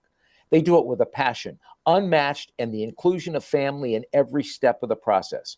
Trust me when I tell you this. If you want the best, unmatched rehab with a special group of skilled, caring people, there is truly only one place, and that one place is Catholic Health Services. These days, we're all looking for comfort anywhere we can find it. Thank goodness for Landlubbers Raw Bar and Grill in the Plantation location, because they are making sure you are as comfortable as possible. First of all, they're not only open for delivery and pickup. All you have to do is go to landlubbersbarandgrill.com for both pickup and free delivery. Their hours have changed a little bit. Monday through Thursday from 3:30 to 10, and Friday, Saturday, and Sunday from 11:30 to 10. You're going to have the best wings in the world. You're going to have a great burger. You're going to have their amazing soups. Again, Landlubbers, Raw Bar and Grill. It's nice and easy. Just go to landlubbersbarandgrill.com for both your pickup and free delivery. Thank goodness for Landlubbers for making you always feel right at home. All right, we have the Gambling Gourmet with us, Mike Mayo. Well, yeah, and you know me, when it comes to like pro football, I usually like to sometimes handicap games on which is the better food city. Where would I rather eat in? My mom, God bless her, 88 years old, and she follows some football, and we do a family pool where we make picks, and usually her is based on which city she would rather visit or live in. Okay. But college football, for me, it used to be, I always thought that the quality of the football team was in inverse proportion to the amount of teeth in the crowd. So, grab a bagel and a schmear, plus some Defo and Lubie. Welcome back to the Defo Show. Speaking of bagel and a schmear, here he is, Mike Mayo, who we did not know was Jewish until we saw him consuming food at Grandpa's. That confirmed it for me. We welcome the Gambling Gourmet to the show. And chopped liver. What am I? Chopped liver on turkey? Yeah. I thought you were going to a boxing thing last night, and like a professional wrestling match broke out. What was the story there? This was a wild thing. It was, Evan Darnell, the Red Meat Lovers Club. Were you in the He-Man Woman Haters Club, by the way? Did you ever think about formulating one? It's my in my favorite club younger of all time. days, yeah, when we were in the Cub Scout troop sitting around and just petrified of girls and women. But now I love, that remains in place today for me. No, I'm a girl dad. I'm a girl dad, and no, it sounds misogynistic to me, which is why it's headed by. Literally, You believe it to be misogynistic? The He-Man Woman Haters Club. It sounds a little nice deduction there, Mayo. You're on your Donald game. Trump and Ron DeSantis and anybody who doesn't have They're a vagina or uterus controlling every vagina and uterus in the world. That rest might my make case. you a little misogynist. So, all right. So what was the story on this thing? And the food it was looks great. It was a spectacular. great event. So every year, this Red Meat Lovers Club, that's now based out of Delray Beach, but he does these events for charity. He has them throughout the year. You went to the meatballs and the tennis. That was great year, too. And that was good. But classier events I've been to of its type. One of his standard events every year is, he calls it the boxing and barbecue. This year was called ribs and boxing because the theme was ribs. And but he always has some surprise special guests. And last night it was Brutus Beefcake, the former wrestler. Appropriate, and of he course. auctioned off because Evan does these auctions for charity. He had, I guess, Brutus Beefcake's shtick was the big shears that he would come in and cut people's hair. Oh, that's I don't right. know if you remember that, but he I had vaguely a do. autographed Beefcake. That was his friggin' name. yeah, and he had basically a autographed pair of shears, Nice. garden shears that he auctioned off for like $500. Did you get a and little that was trim good. last night? I got a Beefcake? haircut, not from Bruce Beefcake, but Oh, from my okay. own hair stylist. Yeah, it was that time, and I feel like $1 million. I'm ready to go for this weekend. No, you look good. to You look good, Pegasus, kid. and I'm feeling good, in a good So, mood. and the food, the pictures you sent, I mean, it looks spectacular.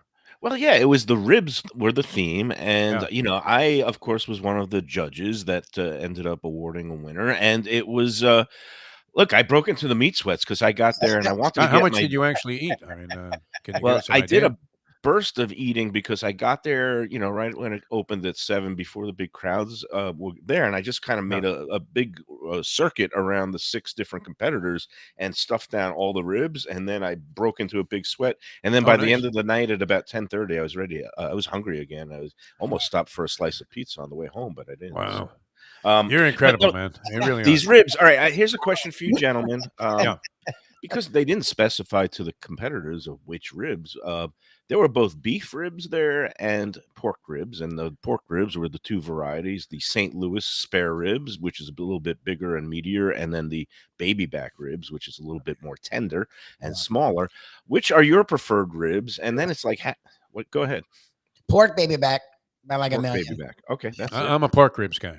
Okay. There were a lot of people in this crowd last night who, I guess like us, were Jewish and are observant or whatever. They'll do the pork thing. So there was a lot of the pork competitors were a little surprised because there was a lot of leftover, and that apparently a lot in the crowd just went for the beef ribs. And to me, the beef ribs, they weren't, in order to serve a proper beef rib, it's got to be those brontosaurus things, and there's not enough to go around for everybody. So they were like peeling it off the bones and then slicing it up, and it's just more like Loses its to me. impact, And it wasn't really barbecue for me.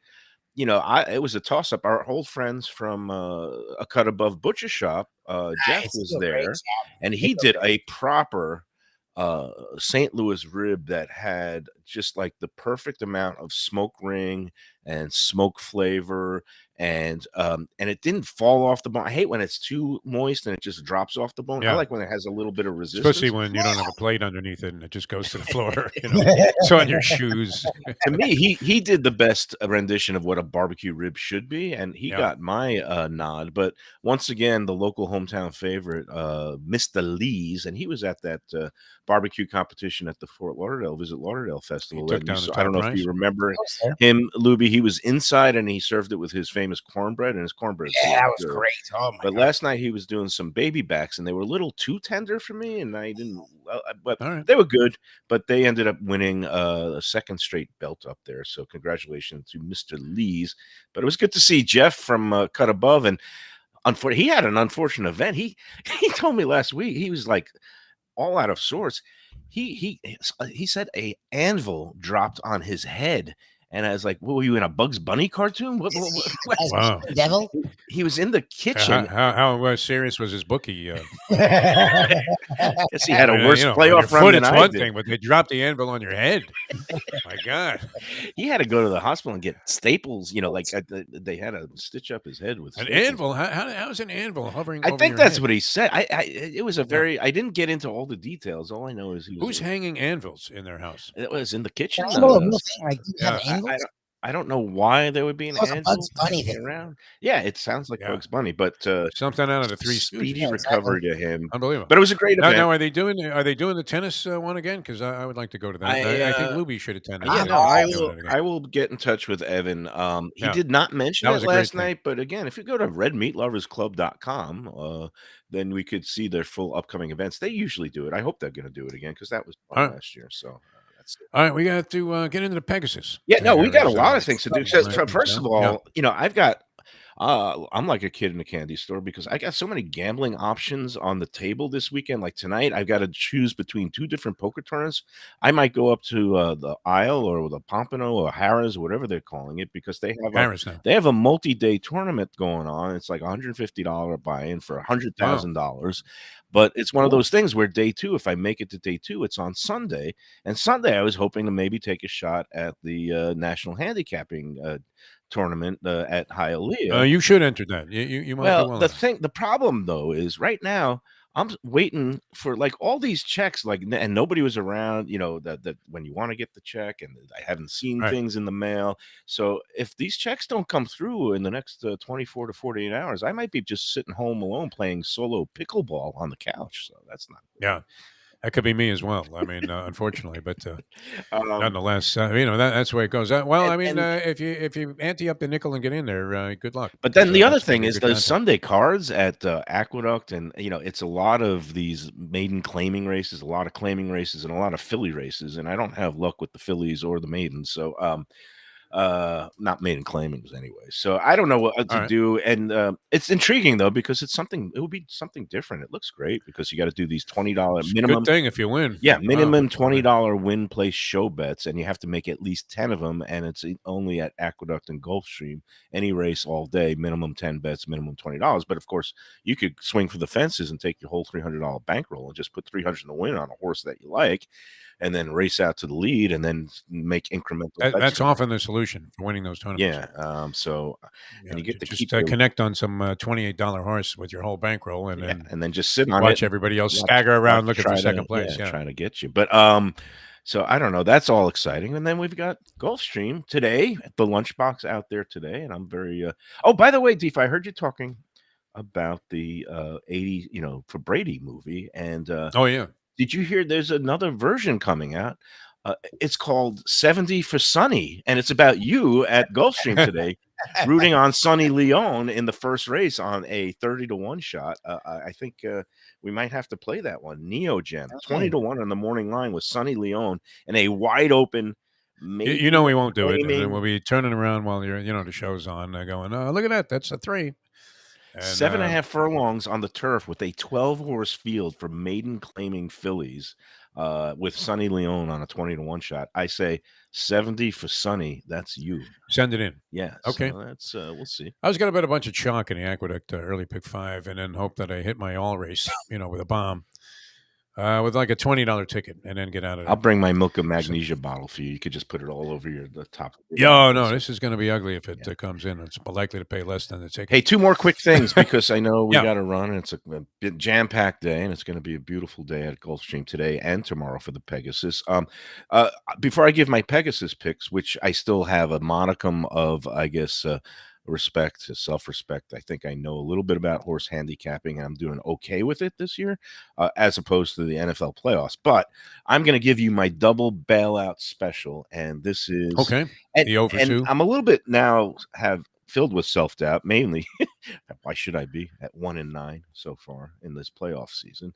Well, you're due. And I'm getting away from when I heard that clip again, I was like, why am I getting away from that? The food angle is pretty simple. It should be San Francisco and Kansas City, right? That's like a no-brainer. So of course, and that would be the anti-Mike Mayo, the reverse Mayo picks this week, because I am just double-fisted on Philadelphia and Cincinnati. I say I'm going to do a 2-team parlay. I'm going to do a 2-way teaser, just Philly and Cincinnati. And I love what Anthony Bruno boiled it down to yesterday, which is just the that Philadelphia has abused quarterbacks, 75 sacks this year, and Purdy, on the road, first time, a road playoff game for a guy who's a third string rookie, 7th round draft pick, and he's in for a rude awakening. Look, I love it. All the rationale and logic is for sure on those picks, but I feel more confident now in my picks than ever. Before. Good. With Mayo, we'll do a heads up. Let's do a little heads up $50 action on those games. There's still that lunch at the fish shack. All right, we got to run here, Mike Mayo. Okay, we got to run. But no, I had one line about Purdy though. Remember in Raging Bull when his wife, Jake's wife, talked about that other guy. He's handsome, he's good looking, and then he just manhandled him, just pummeled his face, and he turned. I think that's what's going to happen with the Eagles tomorrow. They're going to turn at the end of the game and says he ain't Purdy no more. We'll see. I don't know. I hope the kid plays a good game. Actually, I just think Philadelphia's a little bit better team. All right, overall. So Pegasus 4-5. That's your box right there. 45. White Abario and White Abario for Safi Joseph and defunded for cheating bastard Bob Baffert is going to come in and probably take all the money. 4-5 box. I'm going to play a little bit using the logical Cyberknife, but I think he might be past his peak, and I'm going to go against him, especially if he's the favorite. I'm going to give everybody out a long shot now. Number 11 to use to fill out your exotics and hit the board and hopefully key some nice trifectas and superfectas. Number 11 with Mike Smith riding. That would be the Stiletto Boy. And the reason I like him coming in from the West Coast, trainer Ed Moger, is because his breeding. Shackelford is his sire. Shackelford absolutely loved running and winning at Gulfstream Park. So I kind of like sometimes going with the sire angle. So I'm going to use a 4-5 over the 4-5, 10, 11 in exotics at Gulfstream Park. And good luck to everybody. All right, well done. I mean, you can see a little depth of research there, the kind of stuff that might win you that contest at Hialeah Park. All right, we'll see you out there in just a couple of hours, Gulfstream Park. Always fun. I like the prelude days to big stakes days also, like Oaks Day at Kentucky Derby's always, spectacular. And, there's always a little bit more of a vibe out there because you have all the people coming in from out of town for the Pegasus. So they're all hanging at the track today. So it should be a nice day out there, and looking forward to it. Now, is there something involving oysters or seafood with Joe? Because you told me to bring the indomethacin out there. Oh, no, that was just after all my rib eating last night. My toes started to throb as I was walking back to the car. Is that right? Oh, nice. But it subsided. I woke this morning, inflammation and pain-free, so you could leave the indomethacin at home, and I'll just start guzzling beer. Squeezing a walk of life in between the sessions. All right, Mike Mayo, the Gambling Gourmet, ladies and gentlemen. No shot. All right, we'll see you out there 12 o'clock, Gulfstream Park, and right here on South Florida Live. A great week of shows. Had a lot of fun. Hope you guys enjoyed them. And we have a Believe podcast later on today with Mike Golick. Yes. Giving us his opinion on, a lot of football conversation on there.